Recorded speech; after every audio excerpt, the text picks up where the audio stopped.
And hello, everyone. Good evening, and welcome back to Twitch for our IGDN Diversity Scholarship Fund Marathon. Hi, I'm John, and I'm glad to see everybody out there in the wonderful world of Twitch. Let us know if you have any problems with audio, but so hello. This weekend, Rook and Rasp, like I said, is hosting a marathon in support of the IGDN Diversity Scholarship Fund, and that's 3 days. 35 volunteers have answered the all call to aid. Now, who exactly is the IGDN? The Indie Game Developer Network is an organization that brings together and supports indie game developers. You'll see them at conventions like Gen Con, Origins, GameholeCon now, and bringing fresh new indie games. This year, over 400 games competed in their Indie Groundbreaker Awards celebrating diversity, innovation, and originality in the field of game creation. One of its greatest causes is the Diversity Scholarship Fund, whose recipients receive financial help to attend the game industry convention Metatopia and provides them with a mentor in the industry to help to guide them. So today, we all have the chance to help with this initiative and have some fun doing it. If you look to my left on the screen, this way, on the screen, you're going to see a rolling marquee that's going to have on there a link address for the GoFundMe, and it's also going to give you a list of expenditures, general expenditures that you can spend to affect the game that we are in. So anything from about $5 to $25 is an available expenditure that really affects us. There is also a $50 expenditure that should be, something kind of cool that Shoulael, our GM, is going to drop on us. And I will also mention that on there is a 100 donation opportunity that I have listed as your own personal GM. And reason being for that is that if you drop $100 into this charity, I will come on. I will, invite you and 6 of your friends to come to our server online at some point during 2024, and I will run a game for you and your friends. What game? Well, honestly, it's up to you. Now, I do have one request that it be within the Rook and Rasp content guidelines, so I am not going to be running Fatal for anybody. So that is one of my little guidelines. Please don't ask for that one. But if you do decide that you want to, there's some game out there, some indie game or other game, you cannot find anybody to run it for you. Hey, think about it. All right. But other than that, I am not the GM for this game today. That is not me. It is actually Shoulael. So, Shoulael, from this moment on, it is your show. Good evening, everyone. I am Shoulael, and I will be your judge for this evening. This evening, we have, for our entertainment, picked out 4 mortals of quite good accomplishments to fight for our entertainment, and they stand before you today. Please introduce yourselves. Okay, well, I guess I'll go first. Yes. I am Kori. I am playing Thorn. She is a caravan guard and warrior, so expect to see a bit of not blood. She can be kind of violent. Okay, after Thorn, we have Corin. Hi, my name's Dom, but my character's name is Corin Lexspettle, who is a tax collector, but also a thief. And he's a bit of a scoundrel, as many tax collectors are, so this should be pretty fun. I was about to ask, is there a difference? Yeah, I think it's pretty much the same. After Corin, we have Tyr. My name is Mallo. I am playing Tyr Greenleaf. Some would call me a cleric. I'm more of a clerical kind of person, though, and I'm more of a nurse. And finally, we have Frix. I'm Frix, and I'm a wizard, and I hope that I impress you and that I am able to serve you in this moment of entertainment. Thank you. Tonight, we are playing DCC, which is Random brutal, unpredictable, and always we go for the comedy. Your contributions can both boost the players or boost their opponents as you wish. Right? If you think a certain combat is going in too much in one direction, either in the player's favor or in the monster's favor, you can rebalance the scales with your contribution. You can give the players some help, or you can say, I don't like these guys too much, let's make it too hard for them. Go ahead. I will not go. Should I go over the entire list of possibilities? If you want to go over like the first few, generally that's fine. Okay. But it's otherwise Yes. there is kind of a list there for them. Oh, if the list is available, that's fine. But very simply, your abilities can be something very simple to either giving them minor boosts of plus or -2, or something really massive as permanently maxing a stat or making them fight for their absolute existence against a monster that they cannot win against. Depend from one end to the other. And with that, we will put them right in the middle of battle. Your 4 characters are suddenly assaulted by a bright light and a very loud grey noise. And then you find yourself in a vast room facing a tall, swollen, undead character. He is attired as a soldier, and he seems, how does one say, not very happy to see you, if you could really tell the face expression of the undead. Roll for initiative. I think the feeling's mutual. All right. Initiative is D20. D20 plus the mod, yes. 18 for Corin. Okay.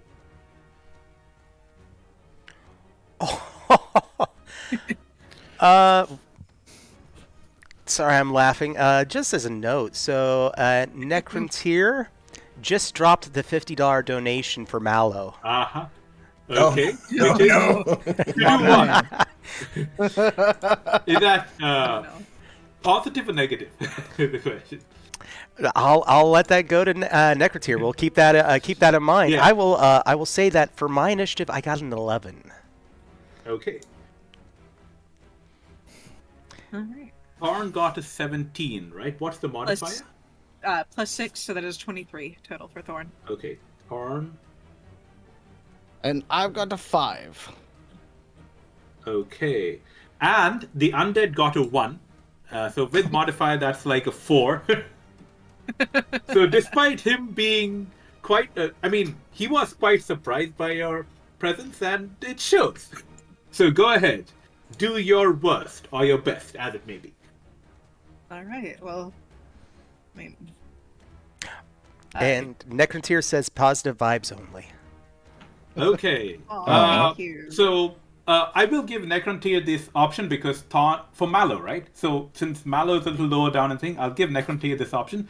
Do you want to make him level up, or do you just want to permanently max a stat? And you can choose the stat for this. For your reference, as a cleric, personality would be his primary stat. All right. Okay. And while you're making the decision, Thorn, your attack first. I am attacking with my longsword. Okay, So so that that's would a be- D20 plus D7 plus the modifier. For level 6, her attack is a D8. So, D8. Okay, sorry, then my mistake. D20 plus D8. Yes. So And if you're that's- using the website, you can do a complex roll to add different Yeah. dice together. D8. And the modifier would be both her agility and... Not her agility, her strength and her luck mod, right? No, Is it issue? no, because it's. I think I've put that together in your sheet. So it says +2 +1 because your luck is +1, so it's +3 for the longsword. Yes. Yes, Thank you. so I've done that. All right, and that is Okay. 19 Okay, total. that absolutely hits. Also, before we continue, you also have to tell me what your mighty deed of arms is, since you are a warrior. My mighty deeds for this one is get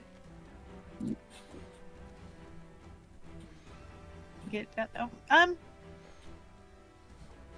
Anything you go want. for Do a you want it? precision shot. Okay, precision. Okay. Just like Yeah. straight for the neck. Okay. On that one. Sure. That would be- You hit him. You hit him for you. You hit him with your longsword, right? Yes. Just to make it. You do hit the undead with your longsword, and you do your weapon damage plus 8. All right. So that's So, I think my it's weapon D8 damage. plus. Yes. D8 plus 2. And another 8 damage because you rolled an 8 on the D die. Okay, so this will be a D8 plus 10 total. Oop.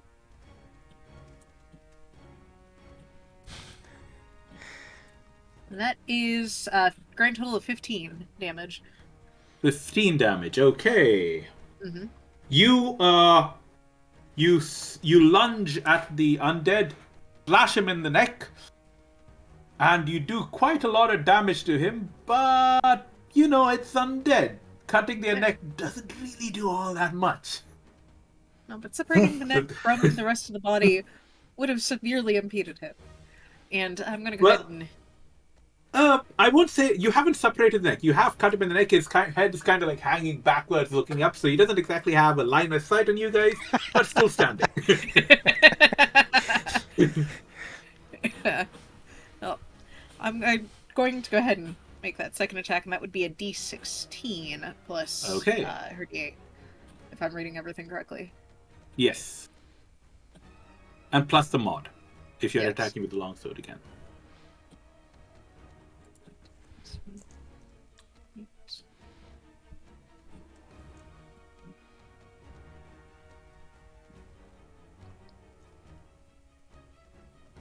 And I'm gonna roll that. And that Okay, is- that hits as well. Yeah, But you do not get to do a mighty deed of arms this time because you lowered under a 3 on the deed die.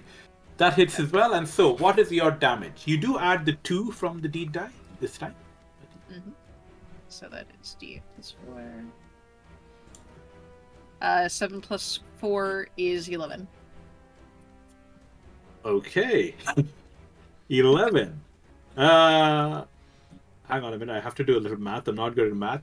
And although you failed to get him the first time around, you have pretty much killed the undead. Although the fact is, undead don't really die. Right? I temporarily disabled him. I'm okay with that. Because I really doubt that, like, me doing all of that in one round is really going to be the end of this. Well, Yeah. I will toss out there. Chat has dropped another $10 as a hindrance, and Okay. a request that the Oh, no. undead be wearing a cowboy hat. Okay. Okay, Hindrance. fair. Okay, fair enough. Because the undead's dead, as you plan to leave the room, you suddenly hear a little bit of noise behind you, and you turn around, and the undead stands back to his feet, pulls out a cowboy hat from Hammer Space, if you will, puts it on his head at a jaunty angle, and says, as far as it's able to say anything, let's go again. Right? I do have to do one little check. Just give me a moment, please.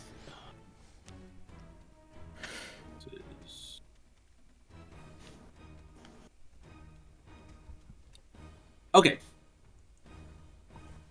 So he's ready to fight again. Since Thorn is gone, let's move down the thing to Corin. Your turn. Okay. I'm gonna size this thing kind of up and down, and can I kind of swing around and backstab it? So, backstab has to be from a position of stealth. Right? Okay. Right now, I can definitely say that the undead is focused on Thorn because that was quite a devastating attack to begin with. So his attention is not on you. You have 2 die to your actions, right? Yes. So you can definitely use one action to stealth, Okay. right? Move towards him and then stab him with the other die. That's definitely possible. But you give up one Okay. of your action die for that. Okay. Then I'm gonna stealth over with the D14 that I have, Okay. and then I'll backstab with the D20. Okay. So D14 plus your stealth modifier against Okay. a flat DC 10 because his attention isn't on you. Okay. You're welcome. Let's see. The sneak? Is that sneak silently? Yeah, sneak Okay. and stealth is the same. Sorry. Yeah, sneak. Great. Yeah. No silently. worries. Okay. All right. Here we go. Let's sneak, baby. I bought all these funky dice so that I'm going to use them. That's a 16.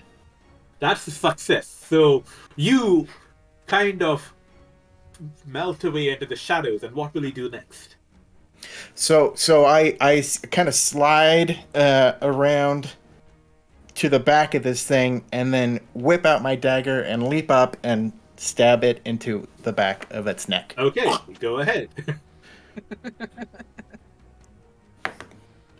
Ooh, that's good. Let's see. That's a 19 on the die plus Yeah. 5, so that's a 24. And you do a D10 on the backstab because it's a dagger. Plus whatever mods are there. Yeah, it's a -1. Yeah. I think altogether, because I'm wearing leather armor with everything, because I'm not very strong. I will say that Corin is not the one who is to be picking things up and carrying them and lugging them around. But so he's got a -1 on there, but he's got and a -1 because he's wearing leather armor. But he's got a +2, so it all zeroes out. So let's see here. That's not good. Okay, that's a 3. 3 plus, including your mod? Yeah, the mods all Okay. even So out. you do Yeah. 3 damage to the undead, and basically all that you succeed. Oh, wait, no, is sorry. convincing That's him that, okay, go ahead. Sorry. Backstab is it a +5 to the damage? Or is it No, just a backstab +5? is. It's no, it is +5 to the attack. Oh, okay. Backstab Okay, is never +5 mind to then. the attack, yeah. Never mind. Yeah, so 3. So- 3. You did 3 damage to the undead, and what you've managed to do is convince them that you actually exist. Right behind. No! No, go back into the shadows. Now I'm just swinging by on this dagger stuck into this thing's neck. Okay. Okay. Next up, Fricks. Don't worry, I've got you, flaming hands. Oh no. Okay. No, it's not D&D's Roll for flaming it. hands, thankfully. All right. Okay. That I guess so. I rolled a 4 plus a 7 puts me at 11, which I still think is a failure for me. Yep, I fail. It is. What does the fail thing say? Lost, Failed failure. solution. For at 11, it says just simply lost, failure. So nothing terrible there. Okay, so that means you've lost that spell. You've lost that spell. You can't cast it anymore until it No. is.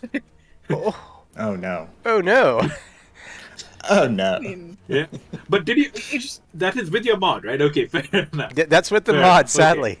You do have another die though, so you have another attempt for a different attack.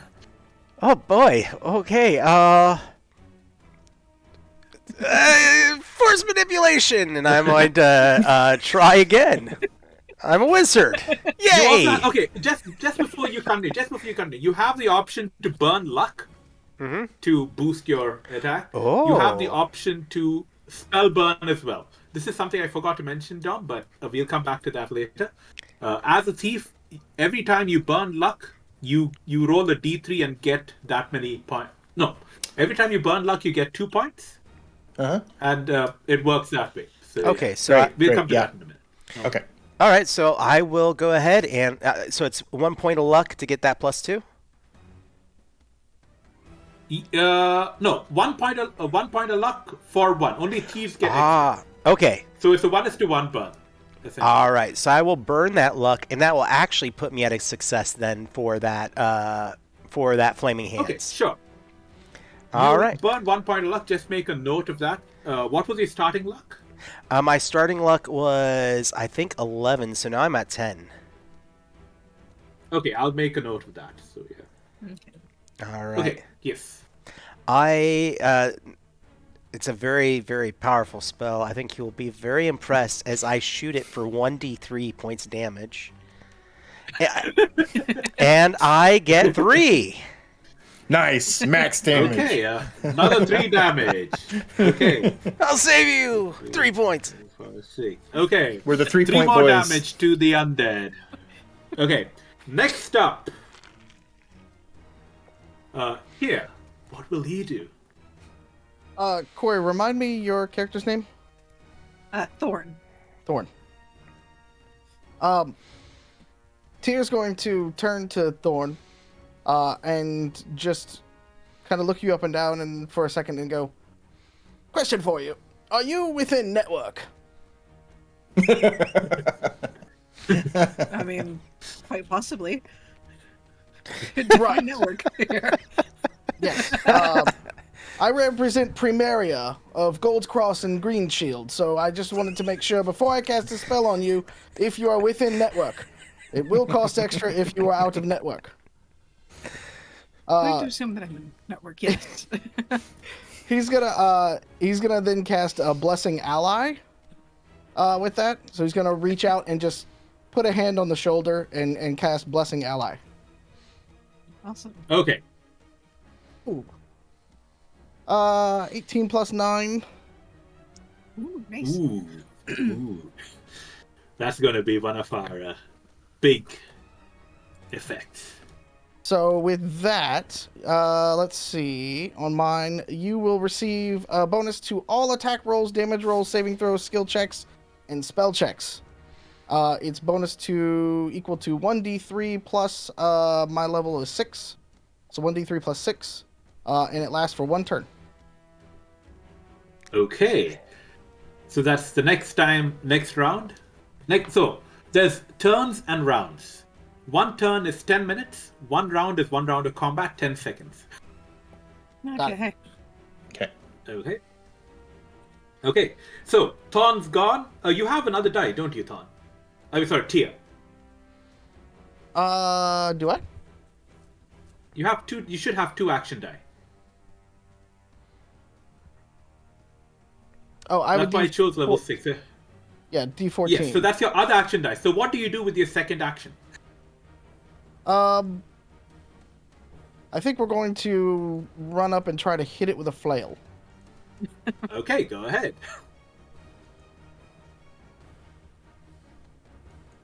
And we're going to miss horribly with an 8. That's definitely a miss. Okay, it is now the undead's turn. For his first action, the undead reaches around and Oh, no. grasps Corin by the head, and no. suddenly, Corin's perspective shifts. He is now the undead, and the undead is now him. Oh. Oh no. All right? Okay. You can, if you will, on your turn, roll luck to regain your body. Okay. Woo. But All right. until then, it is now Corin that's going to be attacking everyone else. Okay. Alright. Okay. Okay, Great. Since Tia is now the one closest to the undead and to Corin, Corin's body, at least the undead and Corin's body, is going to attack Tia. You have a D20, right? Which is your weapon that does the most damage? I don't remember. Everything. My longsword, unless I'm backstabbing. You are not backstabbing because there's no way you're going to hide in front of Tia when he's looking at you. So, right. So roll a D20 to attack. A D20 plus your mod because he's taken over your body.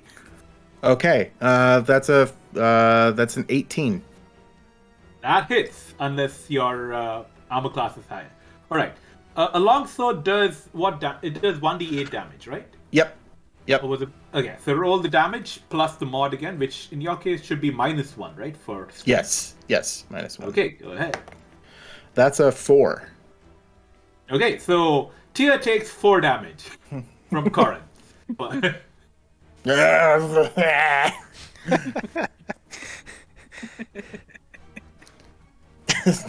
Two things in life are free: death and taxes. Okay, and now we're back to Thorn.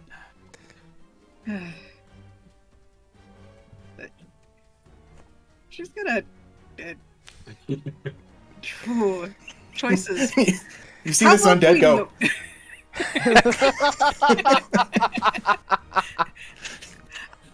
You know what? I'm just gonna roll with this.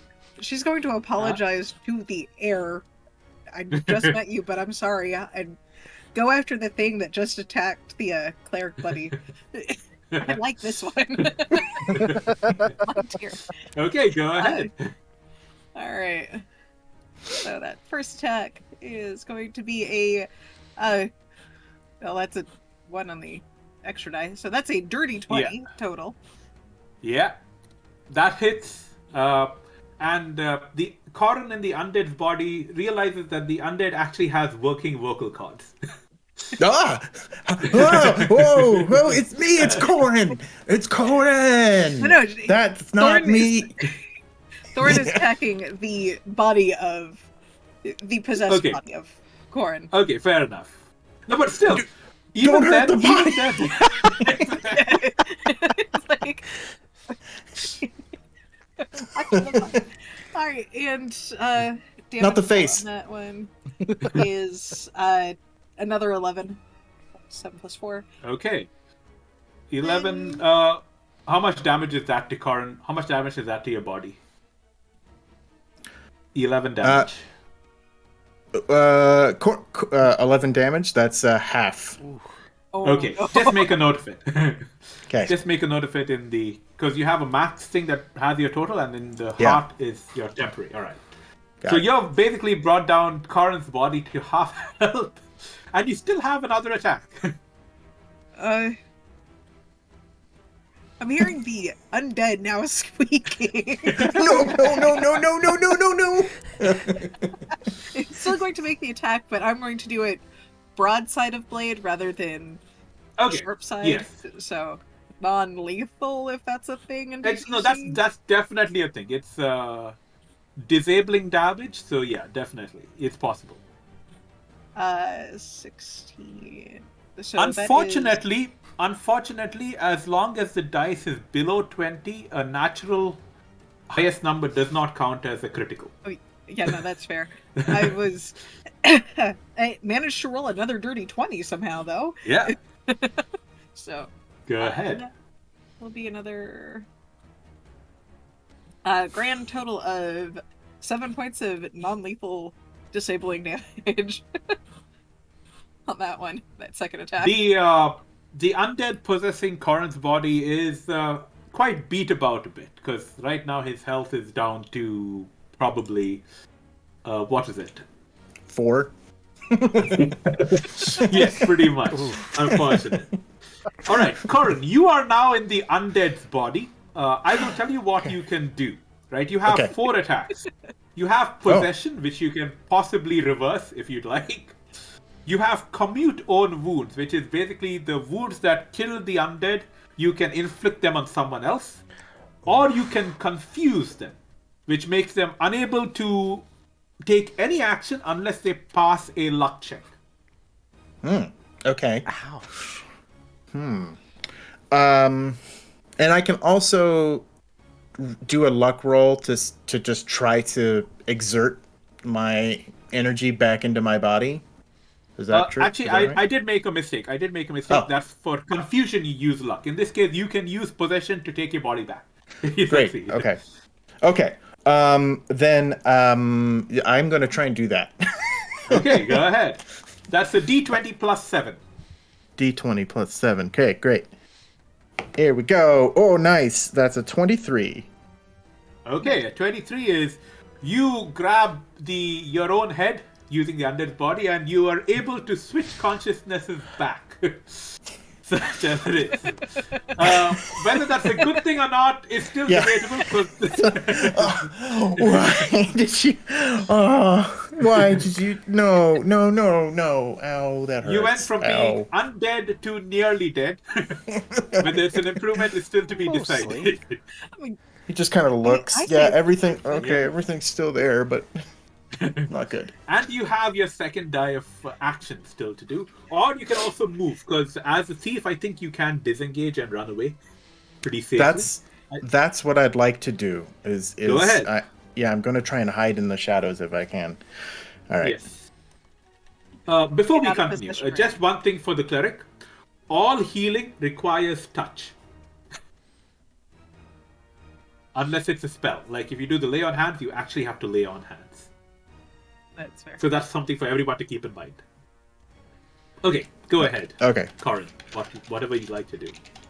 Okay. I'm going to try and hide in shadows. Let's see. Ooh, that's not great. Let's see. That's a 9 on the die. Hide in shadows is another 9. So that's that's a 4 on the die with plus 9. That's a 13.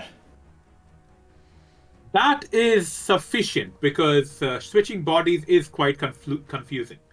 So that's just enough for you to get hide in the shadow. Just kind of Sneak drag Yeah. myself into the shadows.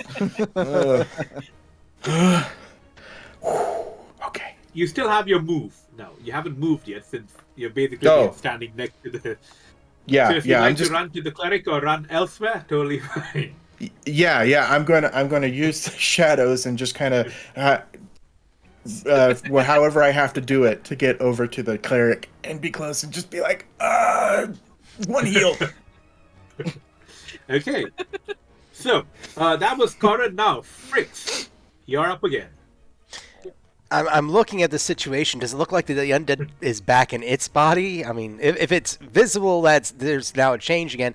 I'll be like, okay, using the force, and So you're not sure if the you can't be 100% sure, but what you can be sure is Corin is acting like Corin again.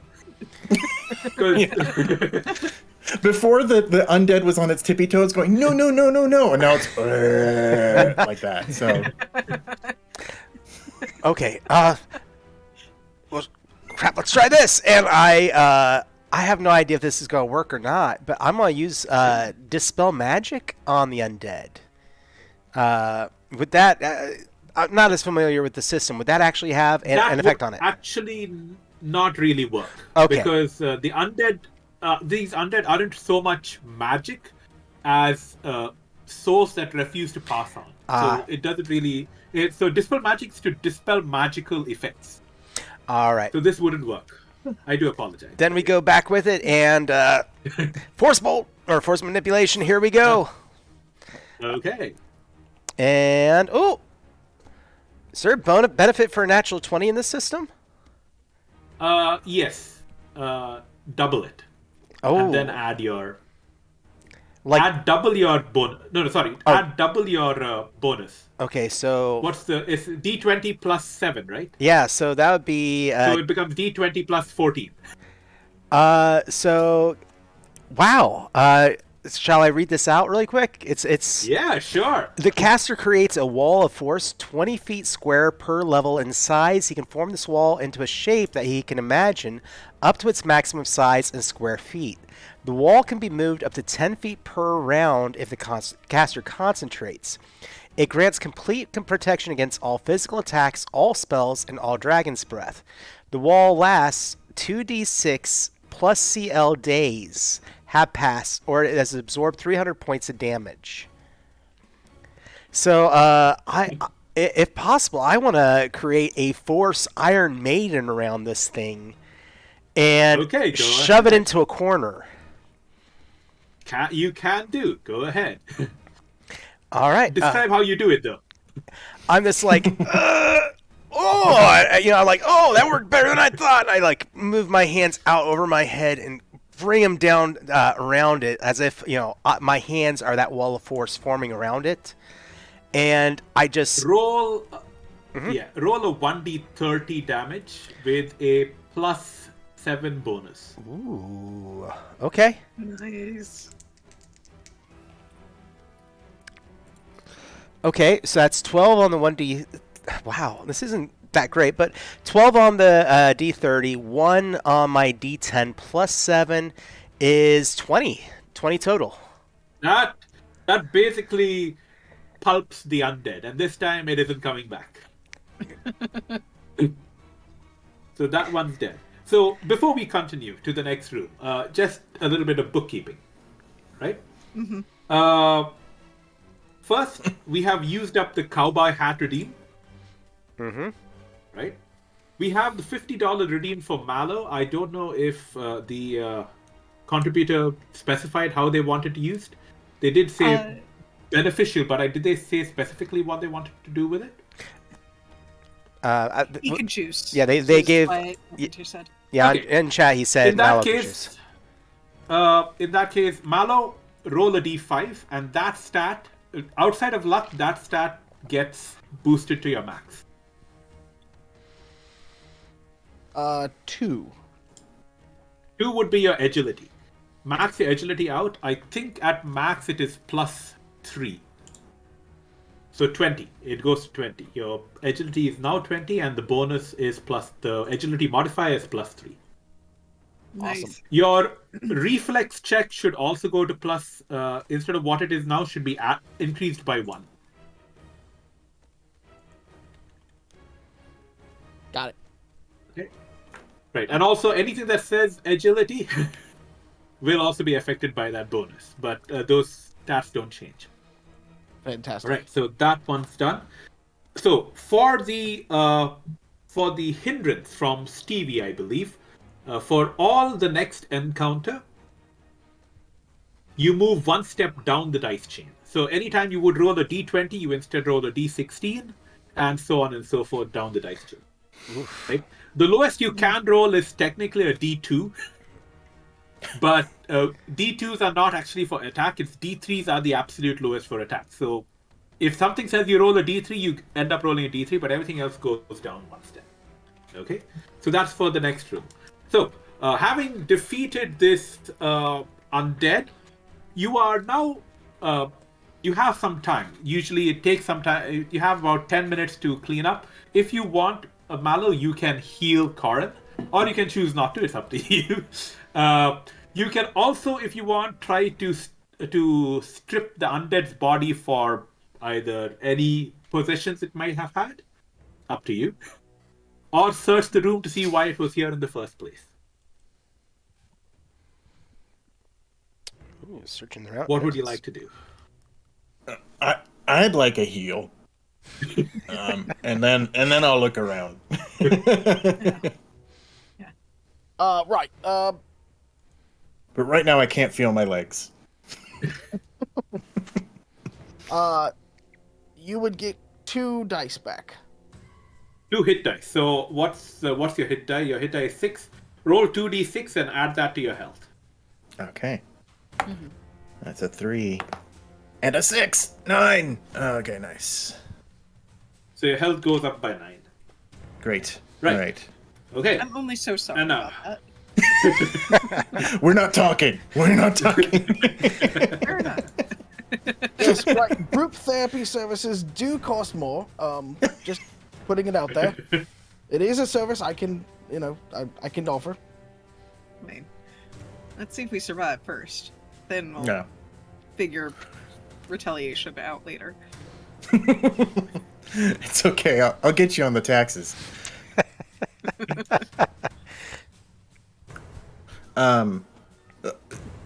Sorry, did you say that there's something in the room that, or is there anything in the room that we can look at, or You can just search for it. Intelligence check. Great, I'll do that. D20 plus your intelligence mod. Okay, that's a 19. You look around the room and you find that there are traces of something, of a building here. It has long disappeared, but from what you can tell, putting your heads together, you realize that this undead might have been set to guard it. Unfortunately, it has been dead quite a few centuries, so anything of value has long since decayed. Okay. And with this, at the end of the 10 minutes or so this took, there is a slight glowing in the distance, and yes, Mallo. Tia will take the hat. Okay, go ahead. You may have that. That is something I forgot about too. So yeah, you can have that, definitely. And so you head off, you see a portal open. And regardless, and you are actually drawn to this portal. You can choose not to go inside, but the longer you wait, the more imperative the drive to enter the portal becomes. I know this game, and I just tried through this portal. Yep. Well, Thorn's just gonna be like, well, see y'all on the other side. Dive. Probably even like almost a very literal dive. She'll roll out on the other side. Yeah. And yeah, so who goes first? Just a quick question. You know, I said it. That goes first. I'm going first. So the thing is, Thorn is on her way to jump to the portal, but as soon as Frick steps through, everyone else appears in the next room with him. So Thorn essentially does a face plant. You caught me Unexpected midly. change of scenery. Oh. Yeah, I'm liking this. Yeah, this is great. This is good. There's a very rude Okay. gesture just from the floor, just like, ah.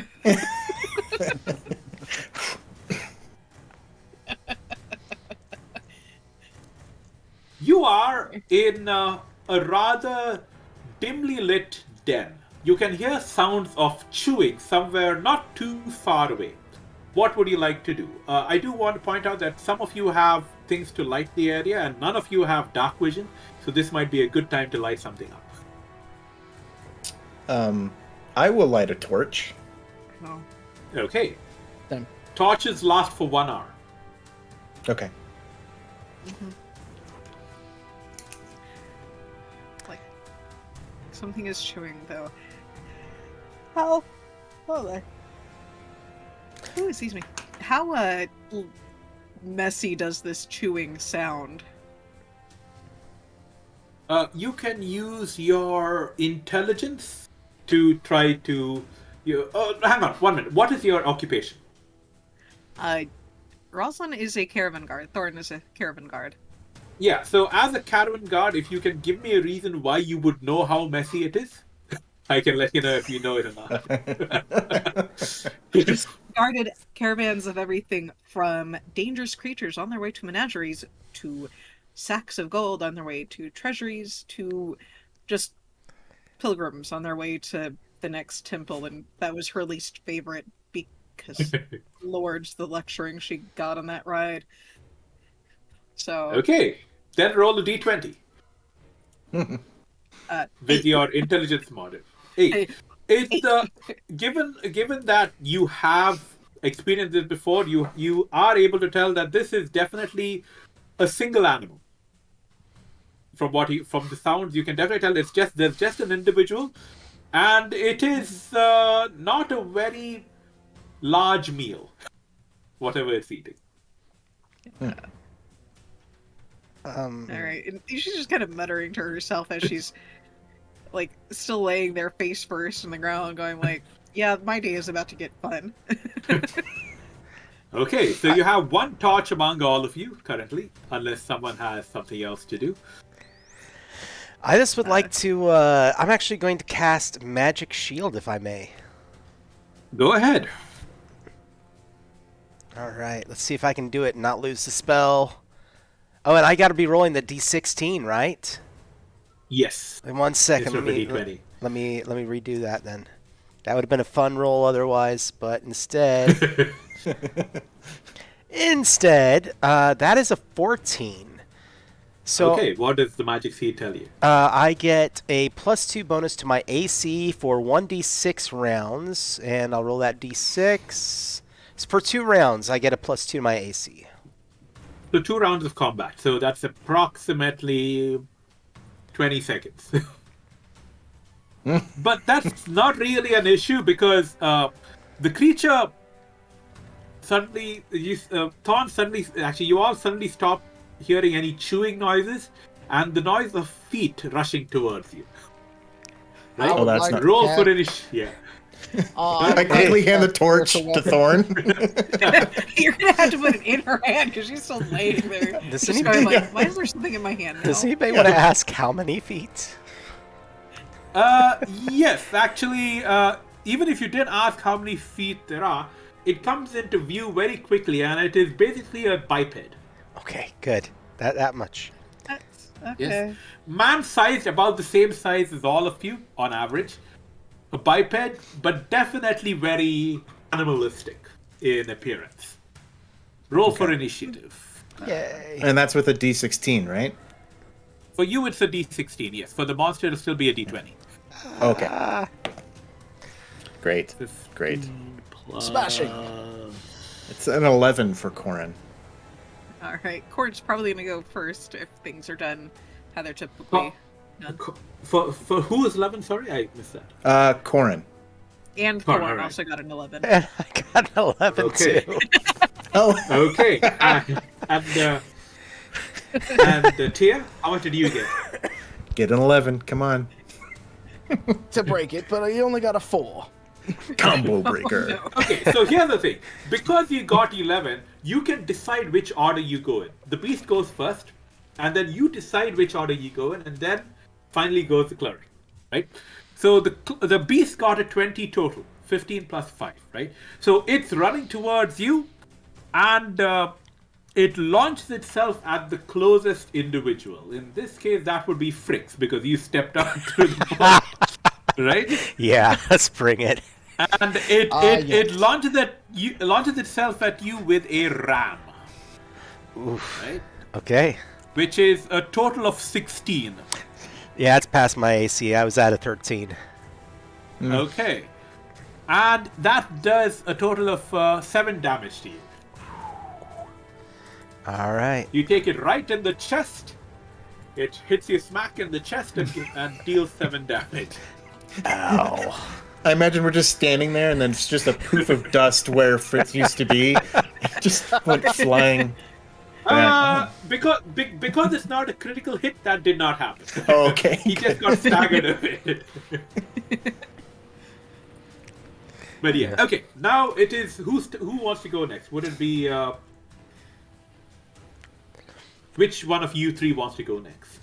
I'll let y'all want to go first. Go for it. I could go, or if Corn's got a better idea. Go for it. Because now Thorn's gonna like kip up and in that motion just kind of poke the creature in the butt. Because remember the angle she's currently at.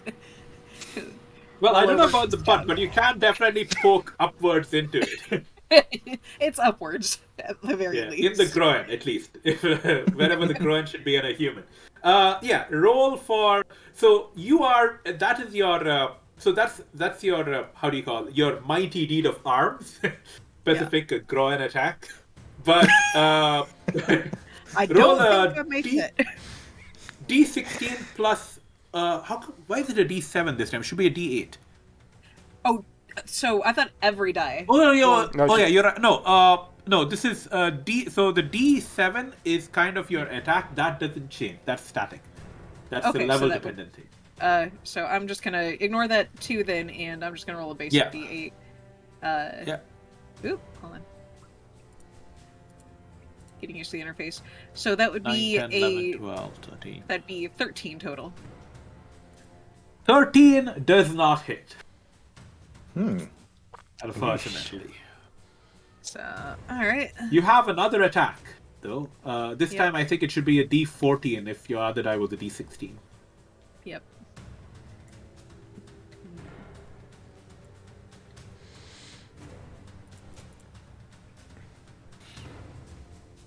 Alright, and then I am just like stabby. Where the heck is this thing? That's another That misses yet beast. again. That misses again. Okay, after Thorn is. I'll go. Corin. Yeah. Okay.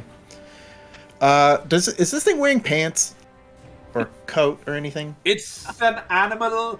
Unless you plan to skin it, it's not wearing anything. Okay. I was just wondering if I could. That's why Thorn's pick- missing, because all of a sudden there's that in her view. Yeah, right. Yeah, you're right there, head level with it right now. Oh, wait, hold on. So yeah, I'm going to whip out my dagger and just try and swing around and hit it. So that's a D16. That's a 19. That hits. Nice. All right, so D10. Does that stay the same? It does. No, it's not a backstab because it knows you're there. Oh, it knows I'm there. basically- Okay, So it's so just it's a D4. just a D4. Plus Okay. -1, I think. But yeah. Yeah. Okay. 4 minus 1 is 3. Okay, that's 3 damage. You've basically done the equivalent of give it a full body shave.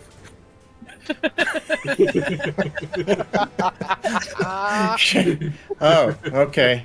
Well, Awkward, but not really of any consequence. Okay. all right, you guys go. Great. All right. So I get Kori, you've gone. Dom, you've gone. I guess it's me. Yes, it is. All right. Okay. It's Harry. Hair burns. Let's flaming ants. Until you rest, you can't use it. That you fail that. But I used my luck to bump that one up. I thought I managed to hang on to that. Oh, my mistake. You did. Yeah. Yeah, I missed. Yeah, you're right. You're right. No worries. My mistake, yes. All right, here we go. And remember, it's a D16. Yeah. Because, Yeah. we moved one step down. Yep. I rolled a 9 on the dice. My spellcasting is a 7, so that gives me a 16. And Yep. looking at flaming hands, so single target. No, where is it? That was charm. I'm not charming him. That'd be a very interesting moment. Ooh, a D6 on a single target. Okay. So here Nice. we go. 5 points of damage. Okay, 5 points of damage. So in addition to a full body shave, you've followed up and ensured that there are no hair follicles left either. Exfoliate. Bit by bit, Okay. we're gonna get this thing. Well, that didn't work so great. Do I get a second attack? I think. Yes, because you have another eye, but again, move one step down. So in this case, I think it was a D14 you had or a D16? Your second die. D16. Oh, on my second dice, it'll be So down one? Yes. as All right. well. Oof. D14. Oh, let's go for it. Why not? Flaming hands again? Let's do it. Yeah, let's do it. Remember, chat, you can boost this back up for us. I think I I failed. mean, even if they don't, this encounter failed. Okay. Yeah, Like, I then rolled you it. lose that spell. Yeah, I rolled a 10. It's gone. Yeah. Okay.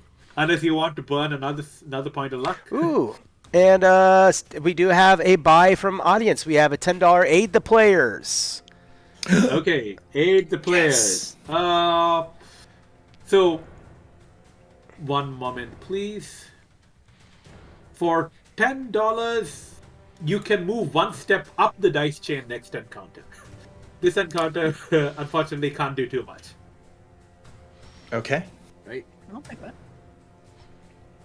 Okay, go ahead. But so you just failed Flaming Hands. You rolled a 10 in total, right? Yeah, You 10 can total. Spend a point of luck. You can spend another point of luck to Ooh. bring it up to 11. And will 11 pass? No, 12 passes. right? Yeah, 12. So I'd have to burn 2 So you in have luck. to go 2, yes. How does luck ever regenerate? So generally speaking, no. Nothing? Unless you're a thief. Or if in our case, if the audience makes contribution, you get a full luck replenish. Okay. In fact, wait, give me a minute. Actually, you know what? at the end of the encounter, because they gave an aid to the players, I'll replenish all your luck. Frick's Ooh, luck. well, For that- $10. Y'all mind? I'll go ahead and take that hit of 2 for the moment. And I will turn that into a success. Now, that only turns that, I believe, still Flaming Hands at that point is only a D3. But it's a D3. And that's 2 points of fire damage. Okay. You have got him down to 3/4 health, more or less. Yeah, we're doing it, guys. He's starting to show some signs of having been in a fight. You know, unlike the outside of the general cosmetic hairless appearance at the moment. Next up, it's Tia. What would you like to do? He's gonna turn to Thorn and look at her and go, "Sir, I am confused. Are we fighting a hairless dog?" Hairless something, and I don't like the view. Right. Kind of like averting the eye. 2-legged. Understood. Yeah. He's gonna take out his ball and cast a spiritual weapon on it. Okay. That is 11 on the die. Is we're at the D16. Is 19. So it does the... Okay, so it can do a single attack within range, +1 bonus to hit, and a 1d3 damage to it. So I'm going to have it hit the... As Tyr thinks, the 2-legged dog creature in front of him. Okay, go ahead. And is it D20 or D16 on that attack for the spiritual weapon? It'll be a D16. D16. 10 plus 4 would be 14. Okay. And then what is the... So it's a D8 on the Warhammer. Plus a D3 for it. That's 10 points of damage total. Go ahead. 10 points of damage. That's you've reduced it to half health in a single hit. Nice. And then, Or at least you reduced a quarter of its health. So it's definitely showing signs of flagging. and then I think for the second attack he's gonna just swing with the flail again. Okay. And that's Go just ahead. a 12. That does not hit, unfortunately. Okay. Going back to the beast. Now the beast is in close quarters combat. It starts lashing out indiscriminately, trying to take bites out of you. It turns to Corin and does a standard... It does a bite attack. Okay. Hang on a minute. That is for 10 total, which I think will not... No, sorry, Nope. not 10. For 13 total. Nope. Armor class of 14. Yeah, that misses. It tries again. Seeing that it has missed, it turns again to the other side and tries to take a bite out of Thorn for another 13. That meets her AC. I don't know if it's... If it meets the AC, it hits. It's Okay. equal or higher. So yeah. Okay. And then it does 7 damage as a result. All right. Ow. Okay. Mother bleeper. So 2 attacks done. Now we go back to Thorn. Well, now she's on her full 2 feet, and she is not happy she just got bit by a hairless, 2-legged something. So that is a 17 to hit on her first attack. Mhm. For 2 plus... D plus 4. So 7 total damage on that first attack. Okay, 7 total damage on the first attack. Is wait, what was the AC? What did you hit with in your first attack? What was the Longsword, it was a 2 on the D8, a 12 on the 16, plus 3. 17. 17 misses, unfortunately. Oh, 17 misses. Okay. So, Yeah. does not do damage. Still going to make the second attack. Oh no. Uh-oh. This is fantastic. This is our first fumble. I've been waiting for this. Oh. Okay. What is your fumble die? My fumble is a D8 on the fumble table. So roll me a d8 and I'll tell you what happens. So you make an attack and miss terribly. Oh, In God. fact, so It's an terribly, 8 on the D8. you accidentally smash your weapon against the solid, unyielding rock on the ground, and basically you ruin your longsword. Yeah, bye-bye longsword. That was my lucky die. My lucky sword, too. You made a huge lunge, absolutely missed, and smashed the longsword to bits. So much for that. I liked that one. I'm gonna have to find another one soon. Okay. So, who's next? After Thorn. That was the second attack. Fine. Yes, Karn, go ahead. Yeah. I'm going to just take a couple of swings with my longsword here. Mhm. So let's see. That's a 12. 12. That's including the modifiers? Yes. That misses. Dang it. All right. Then let's see. Next swing. Oh, that's not good. Oh, no, that is good. That's a 14. 14 total also doesn't hit. Dang it! For the record, since Thorn got close, you have to go above 17 to hit. Gotcha. Yeah, so he takes a couple of swings and it's just like, okay, and it's just going to kind of step back a little bit. The beast is quite swift on its feet, very, very agile and very slippery. Okay, Yeah. I mean, he's now naked, Corin so... is Fritz.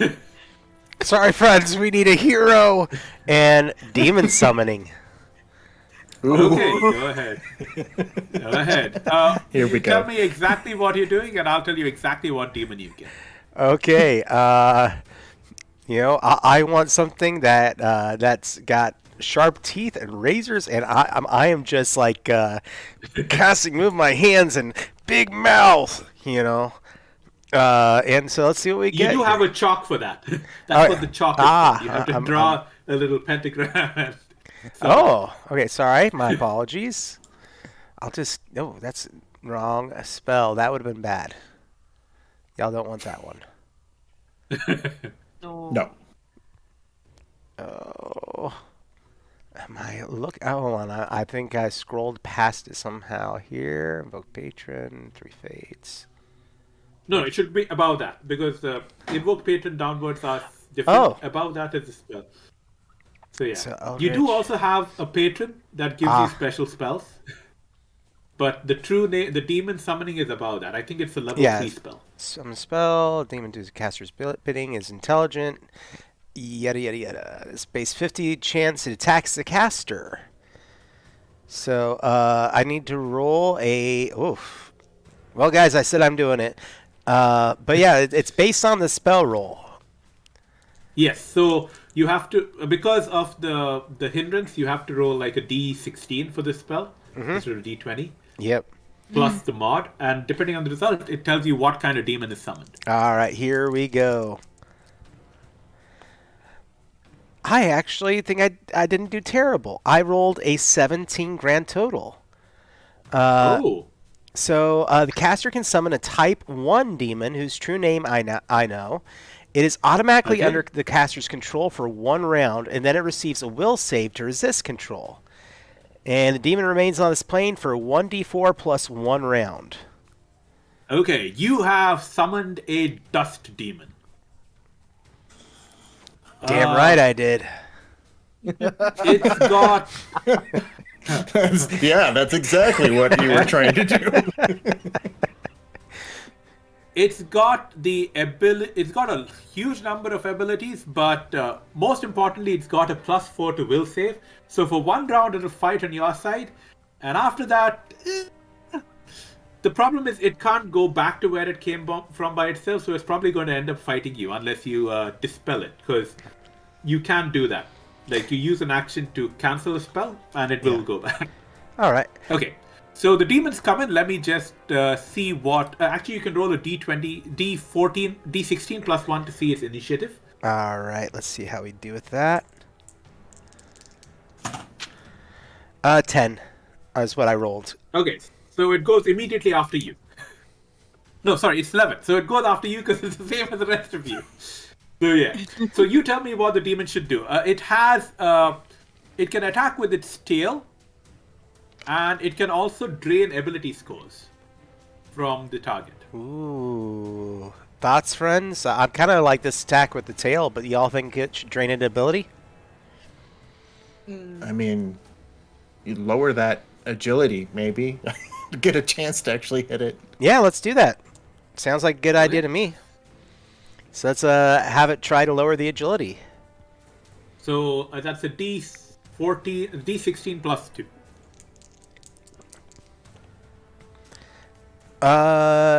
So that is a 12 plus 2. 14?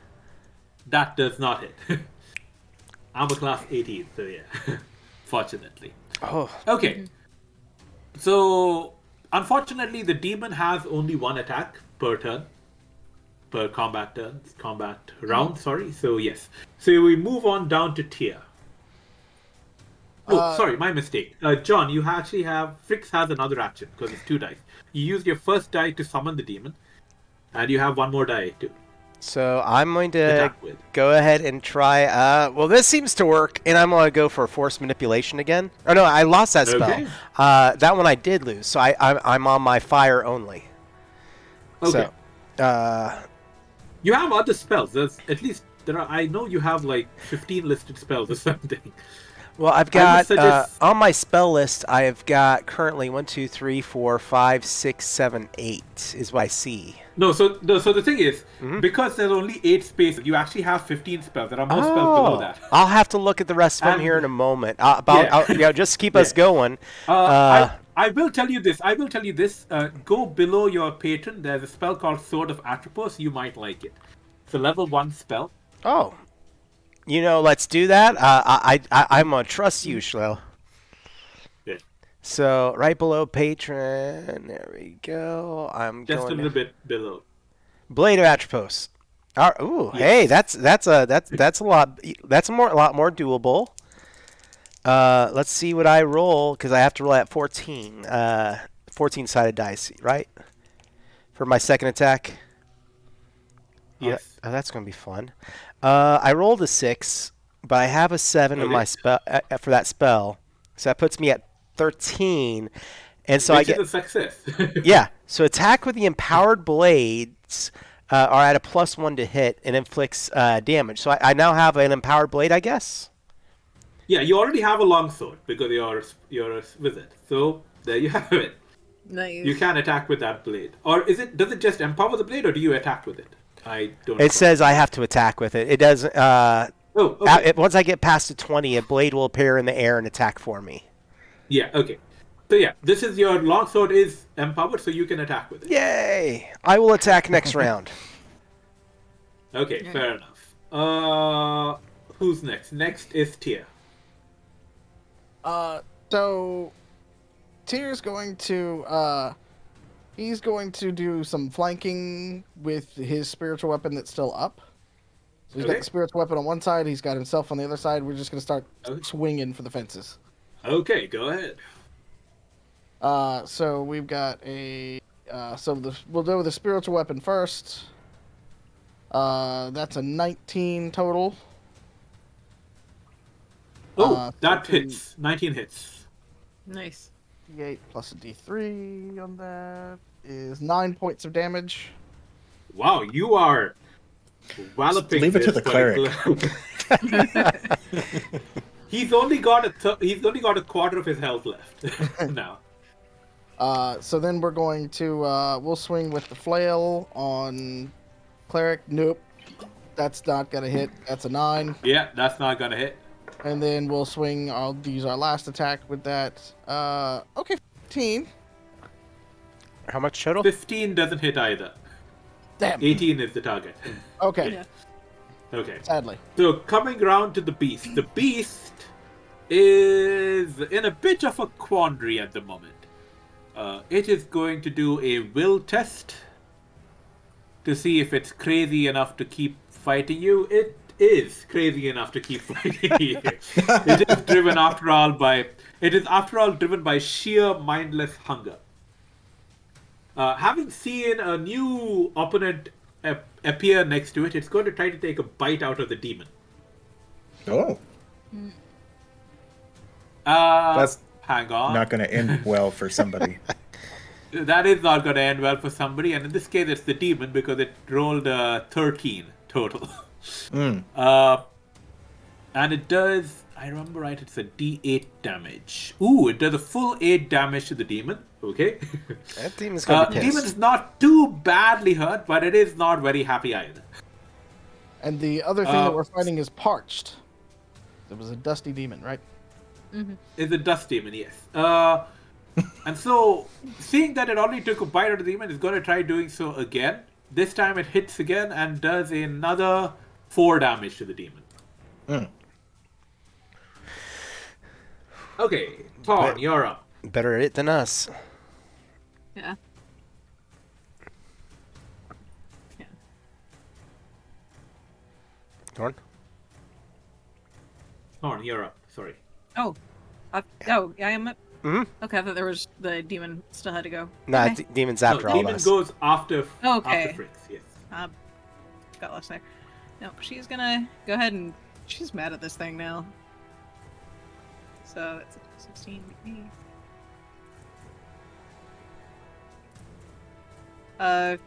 14 does not hit. Unfortunately. 14 does not hit. No, unfortunately. 19. 19 does hit. Hit. And you So- get your deed as well. Your heroic she's deed, if you have one. just stabbing straight. She's aiming for the back. So Okay. she's just mad. Go ahead. What damage do you do to it? She's using her short sword. I have to do that. Yes. Would an 18 still hit? Because that is a +2 for her short sword. I'm sorry. 18 will hit, yes. Okay. Alright, and then... How does my short sword? That's a D6. That's D6 a... plus 5 is 11. Yeah, +2 And for Plus that. 2, 13. 13 That's damage. 13 damage. 1, 2, 3, 4, 5, 6, 7, 8, 9, 10, 11, 12, 13. And with that, the beast falls backwards, or if you're hitting the back, falls forwards on its face and just expires. It has been quite a Good. tough fight. Yeah, you know, Unfortunately for you, the demon is still around, and it attempts a will save to see if it breaks free of the spell. That is a 15. What was the spell's result? Was 14, right? I believe so. Let me Yeah, go so back. it does break free of the spell. Oh, good. You can, of course, cancel the summoning Yep. and send it back. Oh yeah, no. If this thing's gone and we get to act before it, I'm just like, sorry You about do, that. you do. Later, bye. And I dismiss him. You do. Yeah. Okay. So the Right. war is the combat's over. In this rather dimly lit cave, there is not too much to be found. You have all taken some injuries, so you can spend a little time healing up. Shouldn't be too much of a problem. And then we move on. That said, we just finished using the $10 hindrance. $10 aid means in the next encounter, all attacks are 1 dice higher in the dice chain. So where you should roll a d20, you now roll a d24. right? So that's good for everyone. We have, I believe, a $20 and $5 contribution from before the stream started, and I can make use of both of them now to ensure that you get better weapons, if that's all right. I would like a better weapon to replace the Okay. longsword I just lost. So for the $5 one, among the various things by the way, John, we also used the $10 aid we used instead to replenish all your luck, not for higher. I'll give up my luck. I'll give up my luck for that. You sure? Yeah. Because when you drop, I think I let me just check one thing, but excuse me, just give me a minute. I have to check one little thing. What is your luck currently? My luck has ended up now at an 8. So your luck modifier is -1. So this is very important. As your luck decreases, the modifier also decreases. Right? And you do not want your modifier too low. Yeah. But if you're willing to give it up, fine. We can give it up for the 1 up on the dice chain. Not a problem. Yeah, no. We can always wait for another time. That and one shot, and let's have some fun. Yeah. Okay. Also, Corin, whenever you use luck, you have a luck die, which I think is either a D7 or a D8 on your sheet. D8. Yeah, so every time you spend a luck, roll that die, and that's how many extra points you get to whatever attack you're making. Okay. Nice. And you regain luck every time you rest. Unlike yours is the only one of 2 classes that does that. Great. So it's worth keeping that. Okay. So, right. So, searching around the entire area, you find a small stash of weapons. Each of you gets 1 weapon of your choice. 1 simple weapon. Mundane weapon, as it were. Replacing my longsword. Yeah, so, okay. Yeah, you get it. Thorn gets the longsword back. What about the rest of you? What would you like to have? Like, you tell me broadly speaking what you'd like, and I'll let you know what kind of weapon there is in that area. For example, for Corin, there are a couple of other weapons that can be used for sneak attacks. If you're interested. I was. Yeah. Go ahead. Yeah. Go ahead. For Thorn, you can also have like a 2-handed sword if you want to do more damage instead of just going for your longsword. Although that's not your lucky weapon. And for the others, also you can try to get better weapons that do more damage on the whole. Is one option. But yeah. But it's so. Corin, what does Corin want? Dom, what does Corin want to do? Yeah, I was leaning towards the blackjack. Okay. But I also like the garrote, but it's just getting into those positions where I can actually use it. Yeah. So yeah, I think I'll go with blackjack. Okay, blackjack it is. So blackjack uses physical, so it's your standard plus. Your physical is -1, right? So it'll be blackjack -1 and 1d3/2d6 -1. Okay. Thorn, if you're taking the longsword, it's the same as before, no changes. Okay. Yep. Who's next? I'm already carrying a staff, longbow, and longsword, so if I could get one of those a little bit better, that'd be great. Okay. A little bit better. Good question. You can switch out your staff for you. Actually, the thing is, the wizard doesn't have many weapon proficiencies, unfortunately. Yeah. So there is that. Jim, there's no such thing as like findable spell books like there are in. You can find. You can. No, that's what I'm going to go next. Because the next is the $20 one. You are going to find an incantation. Ooh. Which incantation has yet to be seen, but yeah. All right, chat. You heard it here first. And so, unfortunately, John, I don't think there's really a weapon you can go for. I was actually about to. Yeah, I was going to toss my longsword to Thorn if we didn't find one. So it's all good. Okay, and Tia, anything you specifically would like to get? I mean, I think if there's just a hand axe handing around or anything like that, that'd be great. There is a hand axe, 1d6 damage. Yeah. I'll just And grab a hand axe. it's throwable. It's also throwable up to a range of 30 feet. And is the modifier agility on that? For throwing, it's agility. For hand attack, it's physical. It's strength. Yeah. So it actually differs. This game is kind of weird, kind of old school in how it does that. So yeah. Okay. Nice. Among the things you also find what appears to be an incantation scroll. I will roll a d10 to figure out which scroll you've got. I'll take it. Okay, I'll take that it, is John. 8. Okay. To be perfectly clear, the thief is the only other class that can cast spells Ooh. from incantations without too much of a problem. Well, let's see what it is Khan first. tried it. Yeah. So let's see. You got the 8th of the incantation scrolls I prepared. So that's 1, 2, 3, 4, 5, 6, 7, 8. Ooh, you got the really good one. Okay. You've got a scroll that has cleric type spells. There are a total of 1, 2, 3, 4, 5, 6, 7, 8, 9, 10 spells on it. Okay. And to use it, you just need to read the spell aloud and make a spell check.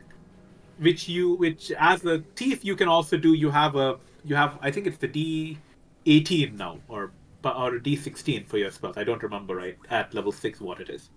Right? There is, D16, however, a yeah. problem. Yeah, there is, however, a problem.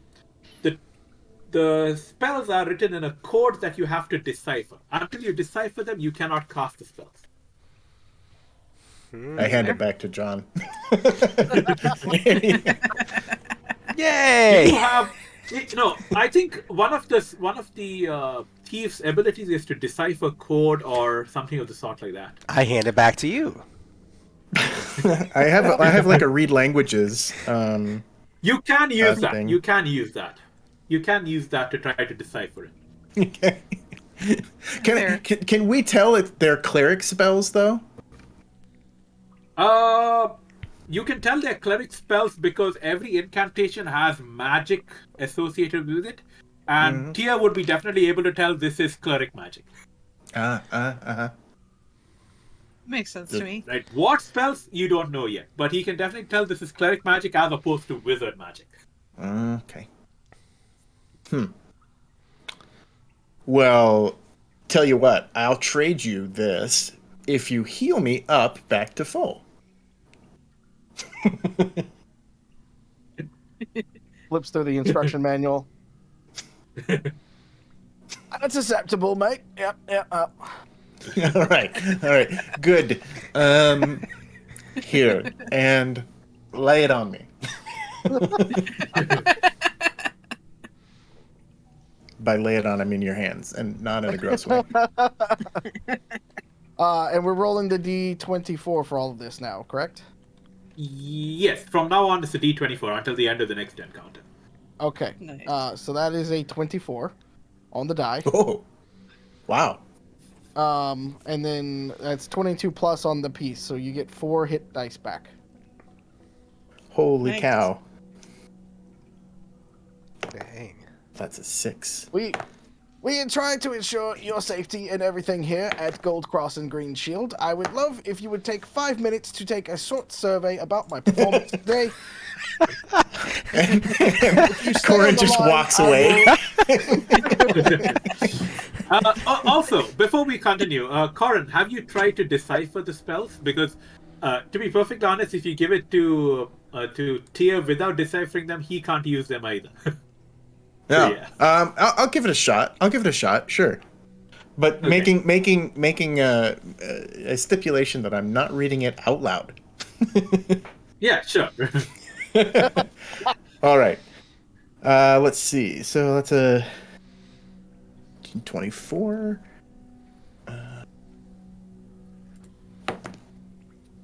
That's a 25. Oh wait, 26. That succeeds. You manage to break the code, and you find out the spells are 2 level 1 spells, Protection from Evil and Resist Cold or Heat. 2 level 2 spells, Snake Charm and Stinging Stone. 2 level 3 spells, True Name and Speak with the Dead. 2 level 4 spells, Affliction of the Gods and Vermin Blight. And 2 level 5 spells, Jeez. Weather Control and Righteous Fire. So you've got a whole lot of spells. All these spells are single use. Once you use them, it's the end. You can't use it again. Whether you succeed or fail, that's the end of it. Every time you read a spell out from an incantation, it kind of disappears into the ether. And so I just show Stevie. I say, so that's where you say that word, and it's pronounced this way. And then the weather thing happens, and here's here's the true name thing. Anyway, have fun. Thanks for healing me. All right. Okay, so we can now take a bio break if everyone would like that, or we can, and then we'll continue on to the next room. Sounds great. Sounds good. All right, everyone. We're going to take a 10-minute, and then we will be back. See y'all very shortly.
And we're live again. Hello, everyone out there in the wonderful land of Twitch, and those of you who have joined us for this marathon. Really quick reminder to this side, I got to remember, you can see the marquee in the center that gives you the location of the GoFundMe and different ways that you can help spend to get rewards. We've called on the audience a lot. I do want to remind my players that this is a charity stream, and if you want to influence your characters, you're welcome to do that too, because in the end, this is all about the money going to a good cause. Yes. Not to Okay. twist anybody's arm. I definitely don't want to do that. This is, at the same time, I want people to know who the IGDN is overall and get that information out there. And I want to personally, as we're playing this, say a huge thank you to Shoulael, because Shoulael, where are you physically right now? In Japan. In Japan. And what time is it there? 8:41 in the morning. And you started what time with this stream? Stream started at 7 o'clock my time. So, yeah. So, Shoulael, thank you so much for bringing this game to the channel all the way from Japan and joining us. And much love to you. We are so happy that you took the time to do this with us. So, Oh, it's an absolute pleasure. all right. And with that, I want to turn it back over to you. All right. Okay, so when we left off, our lucky warriors have just overcome two combats and narrowly avoided a third, one of their own making, to be perfectly honest. Found some extra weapons, found a spell scroll that Tyr, this cleric, can make full use of, and have now again come across a portal that beckons them to step further. So, is everybody ready this time? I'm sorry about the faceplant. It worked out. I'm still alive. Yeah, I'm ready. Yeah, sure. Do you want me to go first, just in case there's something on the other side, like there's been the last 2 times? Yes, please. All right. All right. Everybody hold on your butts and walks through. Okay, you entered a room that is actually not very well lit at all. For better or for worse. Right? And you hear some moaning. Like moans of I want to say they are unintelligible, but they make patterns that remind you of language. Unfortunately, the room is not very well lit at all, so you have to, again, light up a... How does one say? You have to light up a candle or a torch, again, unless you have managed to keep hold of what you had previously. Have you? I I mean, I handed it over to Thorn, so Yeah. Thorn still got it. And Thorn still has it in her hand because she's just right. Right. At least I have a better chance of taking a hit and living through it than these guys do. Mm-hmm. I'll light up Okay. one too. I've got an extra. I'll light one up Can Yeah, I just to give us some extra. can I light one up and then throw it? Yes, absolutely. All right, let's do that. And you do that. So you throw it in the direction of the voice, and you light up another undead. This one has a bloodless visage, not exactly chalk white, but not exactly, healthy colored either. And you can tell that this particular undead reminds you of your start. Because long before any of you became adventurers, you were all peasants, serfs, people working in the fields or for the lords and the ladies with no true freedom of your own. And this one, the way he carries himself, the rags he's covered in, remind you of this. So perhaps you feel a little bit of, what shall we say, pity. Perhaps you feel a little bit of kinship, except for the fact, he's undead and is lurching towards you, with what does not appear to be a very friendly aspect to his face. Yes. Right. Again, we are going to enter combat for better or for worse. Please roll for initiative. And this time, it is with D24s instead of D20s. One step up on the dice chain.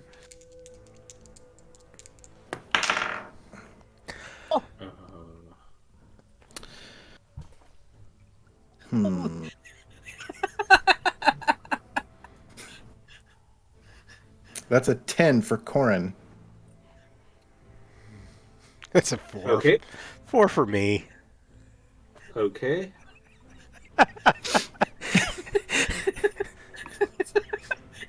Whereas Thorn at the other side of that spectrum and managed to roll a critical on her initiative. She was prepared.